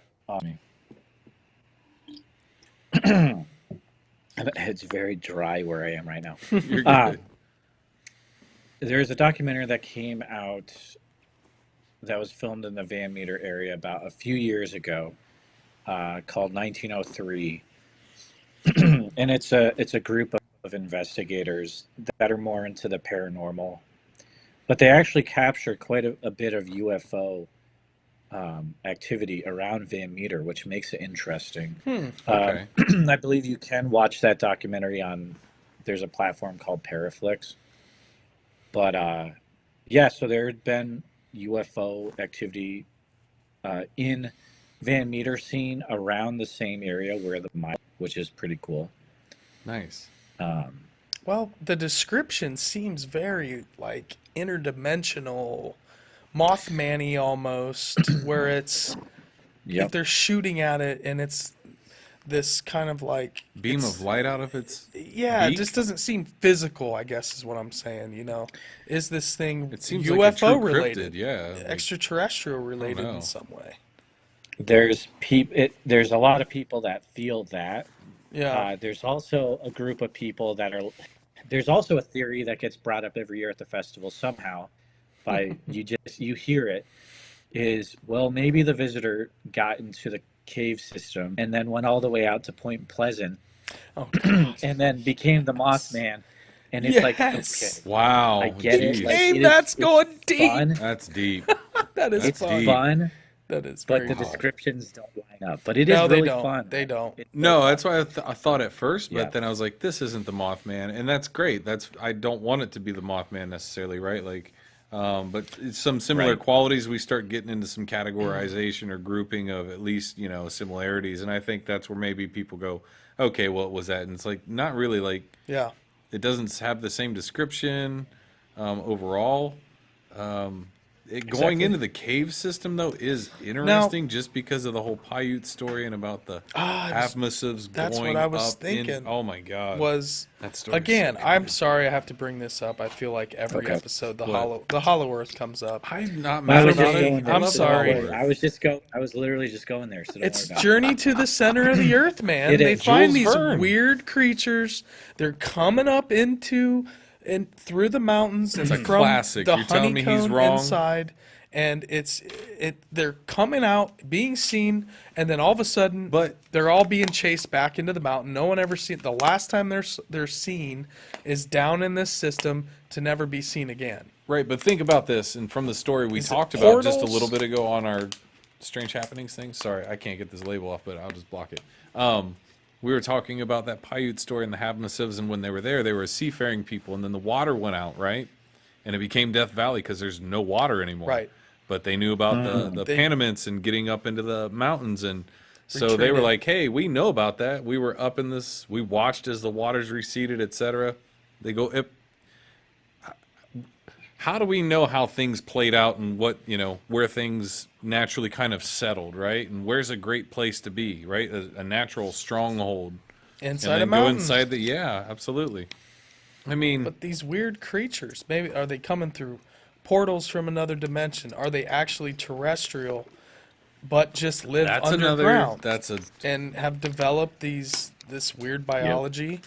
I like to think they're cryptids. They fall into the category for me of extremophiles. So yeah, they might live underground and they might have complex cave and networking systems. And Politis might find out that the Van Meter monster and Mothman have been throwing a disco underground and like snatching people out of Yosemite and all the parks for years. Who knows? People always bring up, it's like, well, maybe there's some like hollow earth thing going on under Van Meter. Dude. And there's other weird stuff that happens in this town as well. So I interviewed Stranger a lady Things named Rachel from the town. Because I some episodes of Bigfoot Society, I'm the only podcast that gets really deep into this cryptid because I love it. So Oh, please do. I Go was for talking it. to Rachel, who's she lives in the town, and she was telling me some stories about how. So you don't just have a cryptid that's seen there. You don't just have UFOs that are seen there. You also have legends where supposedly there has been a lady. There was a point a few years back where there was a lady seen walking the streets at night where it was like she was like a ghostly figure wearing a dress. It was like an old style dress. And then they kept seeing these figures in the high school of Van Meter as well. So it's like, what exactly is happening in this town if you have a cryptid being seen? Yeah. Portal. You have UFOs being seen. You have haunted poltergeist features. Like, is there a ley line that goes under Van Sure. Meter? Who knows? Like, it's wild, man. Is there some There's a kind lot of I think ancient? there's a lot to figure it out. Yeah. Yeah, right. for well, sure. and that's that whole whatever's in front of us type trap we fall in. Well, there couldn't be that under us. Okay, well, we know the Mammoth Cave system from Kentucky goes, 400 some miles up to the east coast of Yeah. the U.S.? Like, Yeah. like our cave system is pretty broad and expansive. And to your point of the whole, those spaces like that and the ground above them, look at the cave systems where they sit and where our national parks are. Oh yeah. I always think they're like a big cryptid zoo, like a big preserve. Like, hey, They can we're gonna go need space for them. and This is move how they're through the caves, Yeah, this move around. Like I said, Stranger Things, soft disclosure, little front running. Honeycomb Earth, man. I'm telling you, Hollow man, Earth, it's- cryptids. For sure, man. For All sure. that shit's connected, dude. It has to be. Dude. in It's some for way. I mean, Or it's calling it into existence in that certain way. mm-hmm. I Well, listened that's to the a- other scary thing. Yeah. Yeah. Oh, so I listened to I think it was a Higher Side Chats the other day, and I can't remember the guest name of the guy that was on, but he was talking about two different rain dances being done to call in rain by these two different shamans or Okay. Native Americans, and the one does his rain dance and nothing happens, and the next guy does his, and of course it rains, and it rains for like 3 or 4 days, and he's like, "How the hell did you do that?" Right? Like, and so they start talking about it, and the guy was like, "Well, you don't pray for rain. Rain already exists. So if you're calling to the powers out in the ether. You don't say, I need rain. They go, rain's there. So he goes, you become rain praying to rain. You pray to it. Whoa, You don't ask that's for it. intense. It's already there, right? And It's very so, intense. yeah. And so this guy that asked him that was like, oh, he's telling him on the podcast. He's telling Carl what he's like. Yeah. So I go, I pick blueberries every year and this and that, and I usually bring an offering to the woods and like thank them for the blueberries and this and that. And he goes, the next time you do that, go be a blueberry thanking the blueberries. And the guy's like, this is fucking bananas. He's like, all right, whatever, I'm gonna go do it. So he does it. He goes, I've never had a better yield. He's like, those blueberries were insane the next year. It's just like Bonanza. well, just the way that we Be think the about blueberry. things, That's crazy. right? Like the Be way the that we blueberry. go about Yeah. like you don't ask for it. It's already in existence. You don't, you pray to it from that perspective of it. You get that.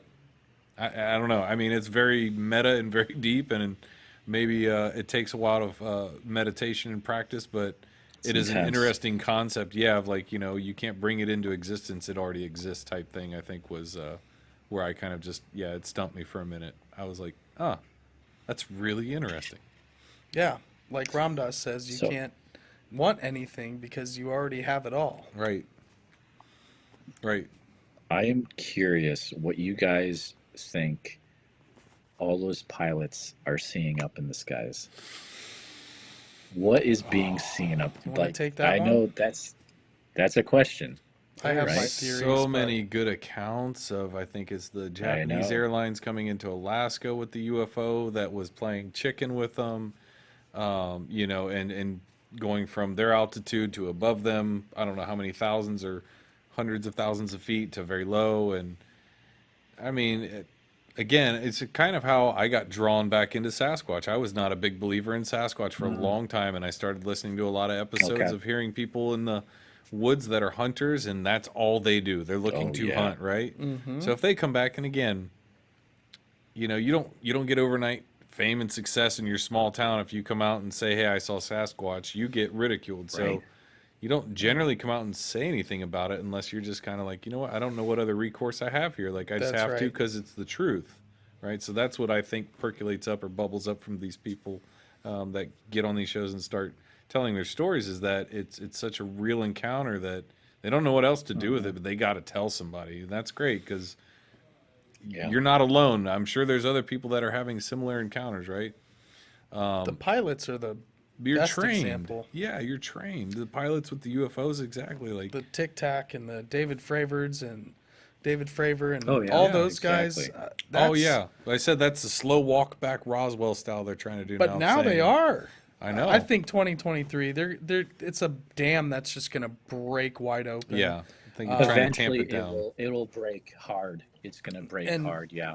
those technologies. The problem is they're gonna have to admit that those technologies are here, and if it is a It's a mixture brand new game. of and they brand knew new about game. it, and we've been reverse engineering this, and let's say a percentage of them are really advanced black op crafts, which I think to be the case, or some sort of advanced Or breakaway society, or the some kind of powers advanced that be that are taking their new Ferrari of the sky out. and they're just trying to freak us out Right. with Who knows? some kind of hologram. Maybe it's the X Files and Project Blue Book, or not Project Blue Beam, of leading us. I don't know if you're familiar with that concept or watched a lot of X Files, but that was a very big show for me growing up, and the entire concept of the smoking man and how kind of all this misdirection is to, yes, there are extraterrestrials, etc., but what we're doing is we're manufacturing this to tell you about them so we can engineer the world to kind of be this unified as we go out and greet. We Right? have Does to that make be sense? a 'Cause, like- world That's wild. population. That's wild. Right? Yeah. So there's Like this whole America, kind of like England, dangling Australia, a carrot. We're all nations, but if you're going to go meet a population of ETs, Right. you come together as the world. Well, and also Right. then it We're was a to world weaponize You it, would hopefully, yeah. to weaponize the threat of extraterrestrials to Exactly. That was also the other part of it, was to say, hey, we need it. It was the whole Ronald Reagan We need statement. globalization, the was- new world order. You remember Ronald Reagan's statement? The whole, if Yes. if we knew about UFOs Yes. tomorrow, how quickly we'd all Yes. get on the same page and We'd all come realize how tiny we We'd are. be high-fiving everyone. Yeah.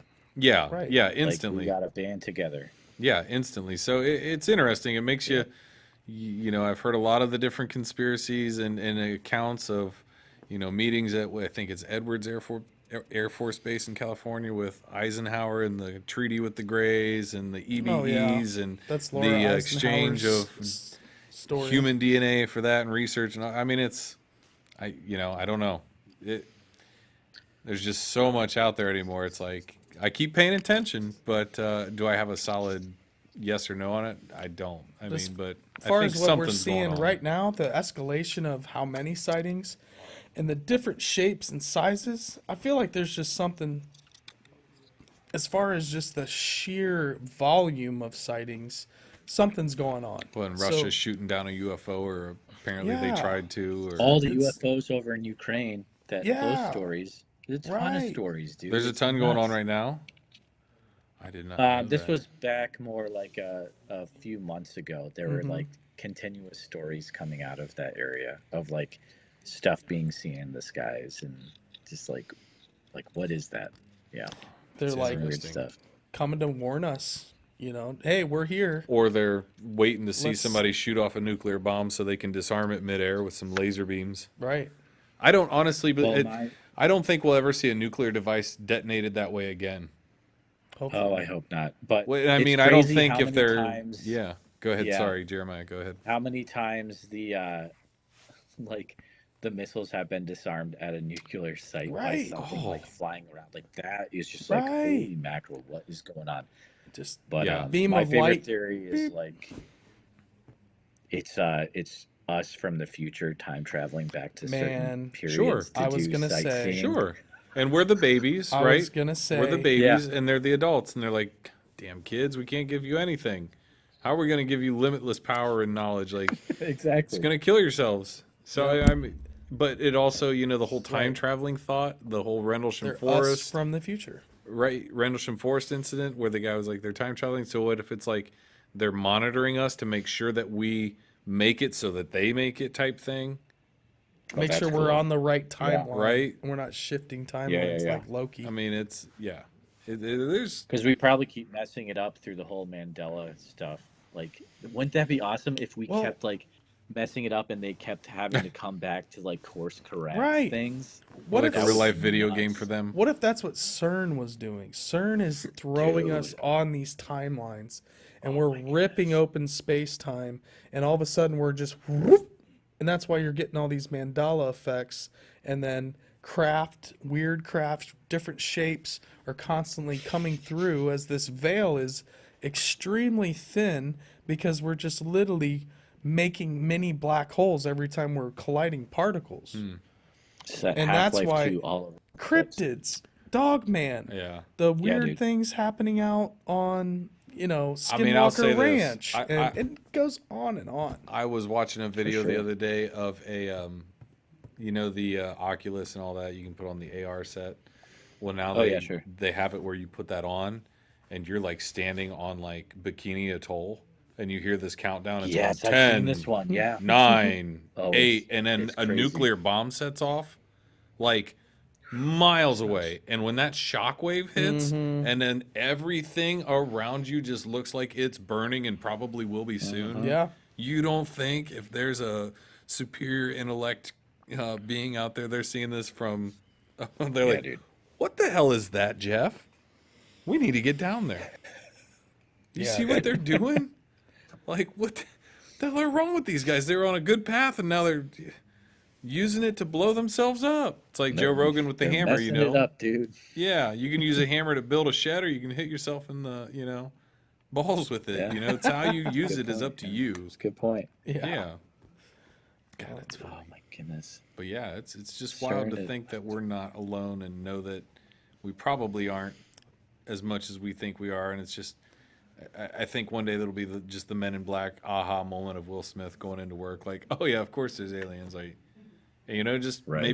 maybe that is that like cliff. Like we've been running it for so long, saying it doesn't exist, and one day we're just gonna wake up tomorrow, and next thing you know, they're gonna be like, yep, it's all real, and everybody will be cool with it. I think that might be this year. I mean, I would I'm not be hope- shocked. I'm really that this kind of slow release since 2017 is kind of when it started with the New York Times article.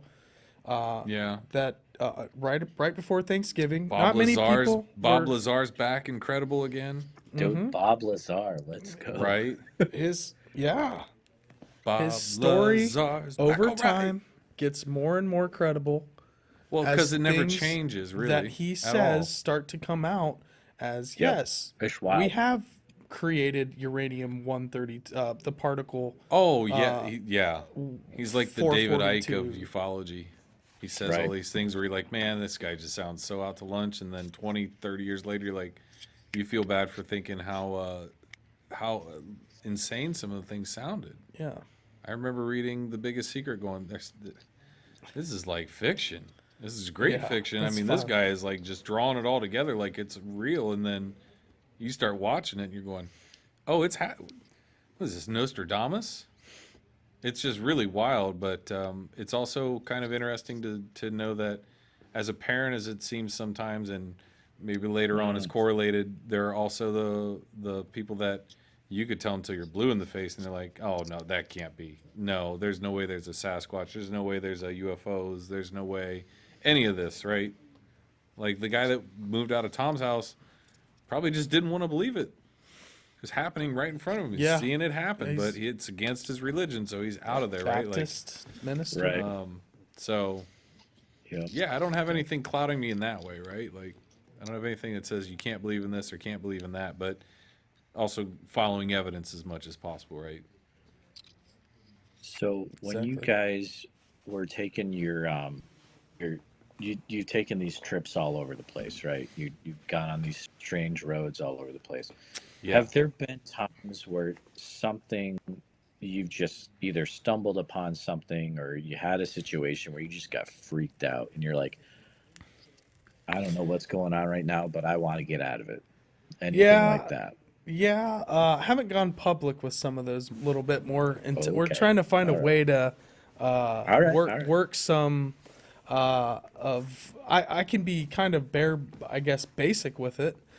There's a property. It's whatever you want to share. Yeah, there's a property here in Ohio that has basically white bison that were moved from California. It's a herd Okay. of white buffalo White buffalo. that were brought to Ohio. And essentially, our friend had kind of helped with the acquisition of the land and got this investor involved and Built up the brought infrastructure for the brought this animals. herd right to Ohio, the hills, and Sure. through a series of events and different experiences that are just very, very odd and kind of lined up Yeah. with it being important, we'll say, to history. It could possibly have a mound and a temple on it, on the property. And the fact that these bison and this herd are on this particular property, and some of the things that we think may or may not be on this property and buried, potentially artifacts, potentially. It's a large piece of land too, and it's just been a little frustrating because we've been on a little bit of a dead end with it, and really trying to get ourselves back out there to kind of keep this mystery alive, for me at least. I Like won't being let halfway it go. through a Hardy Boys. Yeah, You know, you don't. Right. Oh, You man, hate to be yeah. on the cliffhanger of it, and really, I think from Mike and Kyle's perspective, coming from the vantage point of how we got to here, we're doing this in general, right? Like, yeah, I don't do this so that somebody's like, "Oh, that's great, you're cool." I do it so I get to talk to you, so I get to talk to Tom, I just love these conversations, right? And that's what I want to be Oh, dropped exactly, into, and so that's why Yep. I get jazzed up about it, is because I know the intent and the direction that both of these guys come from, and again where we came from to get here at this point. And so it's more of just knowing the added amplification, whether that it doesn't have to be even like in notoriety or people knowing about it, but how can we help get this message out in whatever fashion that is, right? So I think that's where I know Mikey gets. You're like halfway through the mystery, right? Yeah, It's tough and- to be that yeah. stuck in the middle. And Serpent Mound's similar. Like, we've had experiences out there that are just like unbelievable, and that's why I kind of keep Oh, going really? back to there Yeah, and just Serpent Mound's sensing that it's like changing my consciousness, that it actually is a machine for elevating your higher self and your higher purpose.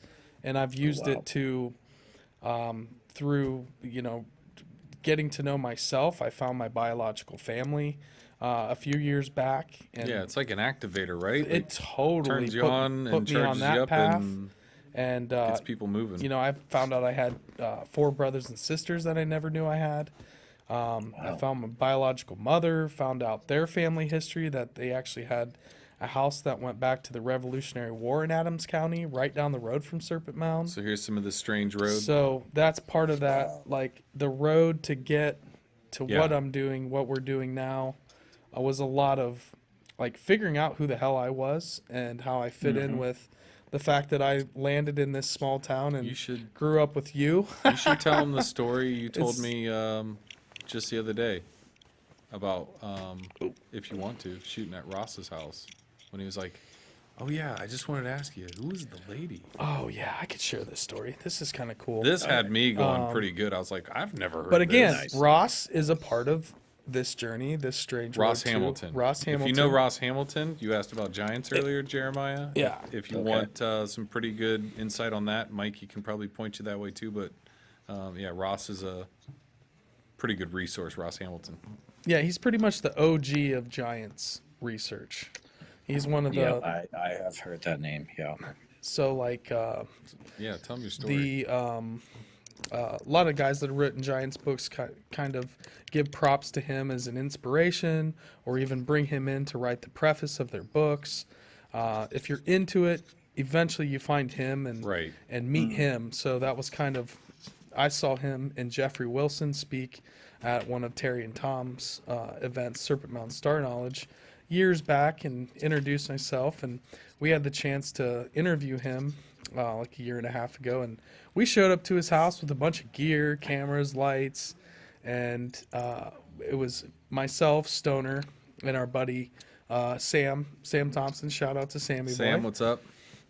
And Ross is, just a kind of open, in tune guy. Has had multiple different types of lives. Was in a psychedelic rock band back in the day, and at one point was had a guru in India and had gone through kind of this spiritual training. Yeah. And that's kind of how he got led into the earthworks and the spirituality, and trying to figure out the archaeoastronomy and the religion of what ancient people in Ohio were doing, because what he had learned about ancient India and other cultures, he was seeing all these things pop up here in Ohio. So he just went down a rabbit hole and had written books on Serpent Mound, and a book called The Tall Ones, which is about his this ancient race of giants that ruled in Ohio and had very advanced technology and farming, and so we got to interview him and kind of wrapped up the shoot, had a great time, spent all day with him, and then Christmas Eve, so my mother, my adopted mother, which is my mom, passed away, I think like almost 9 years ago now, and so No. I'm sorry. I just know because it was my 30th birthday, I think. well, Shanti, my daughter just turned 9, so that was 2013. when she was born 10 days later. So 8 years. It's been a while. So we leave, and on New Year's, Christmas Eve, I get a text from Ross. Hey, I was just curious, out of the blue, just curious about the woman that was with you guys that day for the shoot. Give me a call back sometime. I just felt like, that was just wondering who she was. I'm Me like, too. there was no woman with us Or at in the all. house with you. And my mother passed away on the day after Christmas, Yep. which would have been like 4 years before that. And so I said, hey, do you care if I give you a buzz real quick? And I call him. I said, hey, Ross. And he says, yeah, there's this woman with you guys, and she was just looking at you, and she was just so happy what you were doing. and was just beaming and looking at me and looking at you, and she was just so proud of you. And I said, there was no woman on our production. There was no one on our crew. And he says, oh, okay, well, you know, I thought it was kind of weird because she had light coming out of her hands and kind of behind her. And I just thought that was kind of strange. And I said, well, Ross, I think you met my mom. He's like, now, okay, now, you know, that makes sense. Okay. Because she was so happy.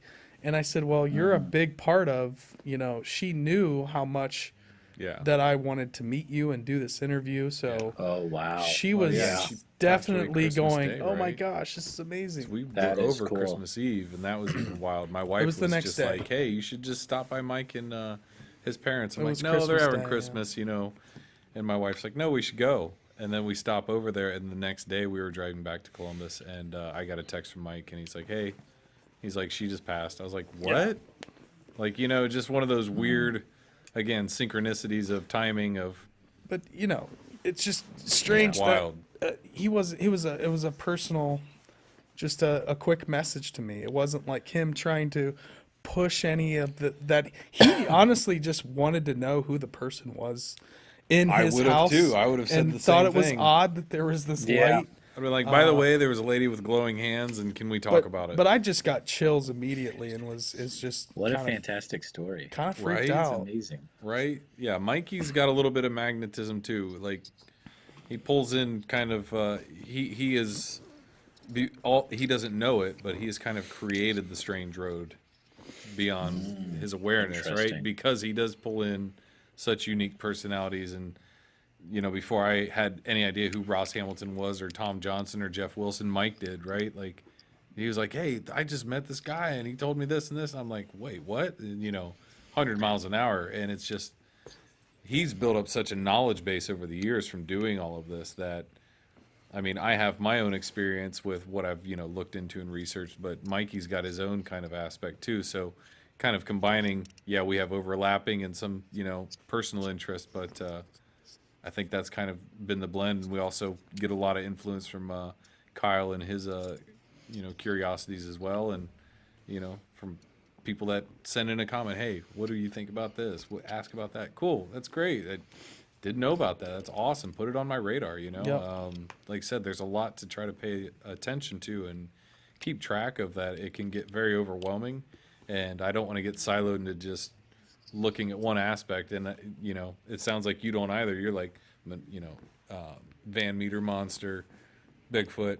We talk about Mothman. You can get into the Loveland Frogman. You know what I mean? Like, there's such a broad absolutely, yeah. expanse to look at. Never had a cryptid That's- experience. I haven't either. It's That's one thing like- I hope. What's fun about it for me is, you know, you get a comment or someone sends you an email, and then that just sends you down a crazy rabbit trail. And Yep. like, you know, I read a a line in one of David Weatherly's books about Iowa cryptids, about this thing called the Iowa Bigfoot Information Center, and then I was like, wait, what's this? I've never heard There this is in Des one? Moines. Well, that's the thing. So I looked and I couldn't find anything about it on the internet. It sent me on this like 4-month like crazy putting stuff up on walls with red lines and like figuring it out. Charlie. Yeah, it's exactly like the meme. That's what I was trying to That's reference. great. So pretty much what it ended up being was there were all these Bigfoot sightings in the late 70s, and I found this out through a lot of reading newspaper articles through that Right. from that time. But pretty much the Iowa Bigfoot Information Center was a group of gentlemen in their 20s that were taking all the Bigfoot reports, and they would meet in this guy's Very garage. cool. So it wasn't, but they were Okay. trying to raise money to create it. It never got made. But the crazy thing about it is that, and I'm really summarizing it, and if you want to hear the whole story, I have an episode about it on Bigfoot Society. But Cool. Yeah. I end up, Absolutely.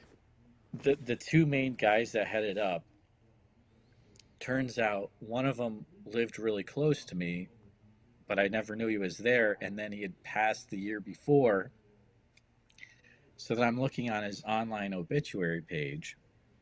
And as I'm about to totally like give up, I look at it again, and the other guy has just commented on the page, the co-owner of the research back in the late 70s. Nice. So this guy is still alive, and I'm like, holy mackerel, I gotta Wow. find this guy. You got to do it. Yep. Dude. Because he's like almost 90 years old, and like he could be gone soon. Right. So it turned into this crazy like Googling everywhere and like leaving random phone messages on people's machines that I could find in Right. public record. And eventually he called me back and he's like, That's Nice. great. who are you? And Who are you? I haven't talked about Bigfoot in 50 years, and now Wow. this guy from Iowa is like, hey, you were doing this, and you talked to this guy and took this Blowing me report." up. In the late 70s, it became the Lockridge Monster of Lockridge, Iowa, and it's a really big deal. And like, Whoa. what's the Iowa Bigfoot Information Center? He's like, dude, you got it. Like, Whoa. let's pump the jets a little bit, or let's pump the Wow. brakes. And like, he's like, okay, I just want to make sure you're cool, and like, let's talk about it. And so we had a great conversation about what it really was, and like, I found out all this information about that wasn't on the internet about this time period from a main source that was actually there, and now he's almost in his Wow. 90s. That's really cool. And then I Dude. ended up presenting about it at the Van Meter Visitor Festival that later that year. So That's cool. the recording of that is in a episode of Bigfoot Society, but like that's a good example of a time where you can really go deep into some of this stuff, and Yeah. but man, you just go after it, and it's so much fun. Like that's what I love, is just going after stuff and figuring it out, you know. Yeah. And Put the puzzle together. yeah. Absolutely. That's really cool. Absolutely, yeah. I love that he's like, who the heck are you? And what Yeah. Who are you, young man? It's like, Show- how did you get my number? And I haven't talked about Bigfoot in like 40, 50 years. I was Dude, like, good great. for you. That's like a piece of history that you just brought to the world. it is, yeah. And someday Yeah. someone will go back, and because of you, they're going to know about this story. Yeah. So, I mean, that Keeping right those there pieces of information. has to fulfill your soul. Yeah. That alone to keep doing what you're doing. It really does. And I can't wait until I'm like almost 90 and some Right. guy tracks me down and is like, hey, you used to talk to dudes about Bigfoot. Like, blah, blah, blah. All right, dude. Easy. Yeah. That's funny. That's Hey, even I'll better. be that. Hey, you're that dude that won't shut the hell up about mounds. Hey, they'll come knocking. That's- One yeah, day. they will, dude. They will. They'll drop out of That's their awesome. AR, VR reality, whatever it is. Oh, God, I God. don't Yeah. even think about what it's going to be like. Yeah. Ooh. Yeah, I don't know. I mean, everything accelerates so much quicker than it ever did before, and it's only going to Yeah. keep doing that. It's like computing power, right? Like processing power just gets better and better and better. So I know it. by extension, we get better and better and better gear and tech, and Yeah. but it's wild. It's a fine line to walk of getting lost with it. We haven't discovered the spiritual technology. That I think Spiritual it's technology. the sound, the Have you Ooh, seen tell this me stuff more. with know. mushrooms? And they'll Oh, plug them. oh. There's a They lot plug there. them in. and creating batteries No, to speakers and like the mushrooms and how Oh. they send signals through That- the mycelium okay. network. turns into sound waves, and it's amazing. Yeah, I mean, there's Yeah. a lot of really interesting Wow. research in both the psychedelic and the just mycological study of mushrooms in general going on. And I think we are. Maybe you're right, Mike. Maybe 2023 it happens because we are seeing a lot of It's never all thought I merging. would see in my lifetimes of psychedelic research, marijuana legalization, not broadly, but again, these things gaining traction that used to Michigan's legal be. now. You can't think for that far out of the psychedelics. box, right? Like you can't go that far. Like and even psychedelic mushrooms being legalized in certain states. Oakland, I think Oregon? Oregon. Right, totally decriminalized. So I think Colorado. you're seeing some really It's true. big, shocking Yeah. movements in just that landscape alone. Of like Hancock always says, like they're policing the ability for you to elevate your consciousness. Like, Yeah. what the hell's that about? Like, it's really funny because, I think the minds are becoming open. That's the and final frontier, right there. You're going to learn more about psychedelic astronaut. psychedelics are going to be DMT Yeah. realm, whatever that. That's Yeah. the microscope. That's the instrument. The DMT elves. That's the instrument for the mind and consciousnesses. Mm-hmm. Those are technologies. That's I what I don't say. I call it it's Find spiritual one of those studies and technology. sign up for it. That Strassman or whoever does it puts it on. Where they were doing it at one point. You could sign up for these DMT experiments, and they were doing like intravenous administration of certain doses of just like. I mean, People you're like, being monitored, right? And there's no like medical ill health effects, right? But you better have somebody there when you let go of reality, Well, it's or all you know with a it doctor. changes. And nurse practitioners were there. no, yeah, I know. There's a full staff. Medical, Don't get me yeah. wrong, but I'm saying like that you're going to need it for.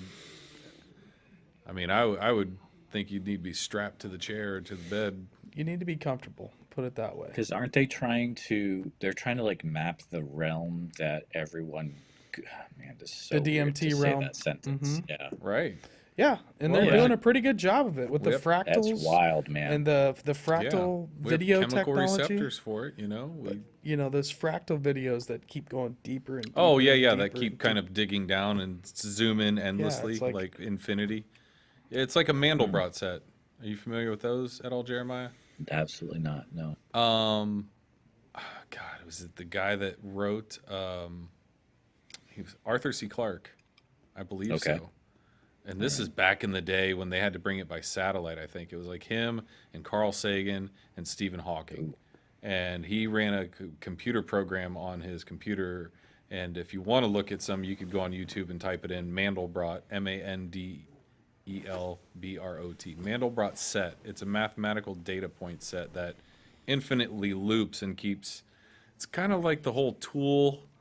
Yeah. That like Alex the Gray. Fibonacci sequence of life with plants and Oh, how there'll be sure. a leaf and then 2 and then 3 and then 4 and then how it keeps replicating out and but it's these fractal patterns, but it is something that just kind of connects with that whole DMT world of maybe it's just a higher mathematics than we currently can understand of what our brain can do type thing, right? Like Wow. we can They really say it ramp actually up. connects to that. Wow. I mean, it's wild. Oof.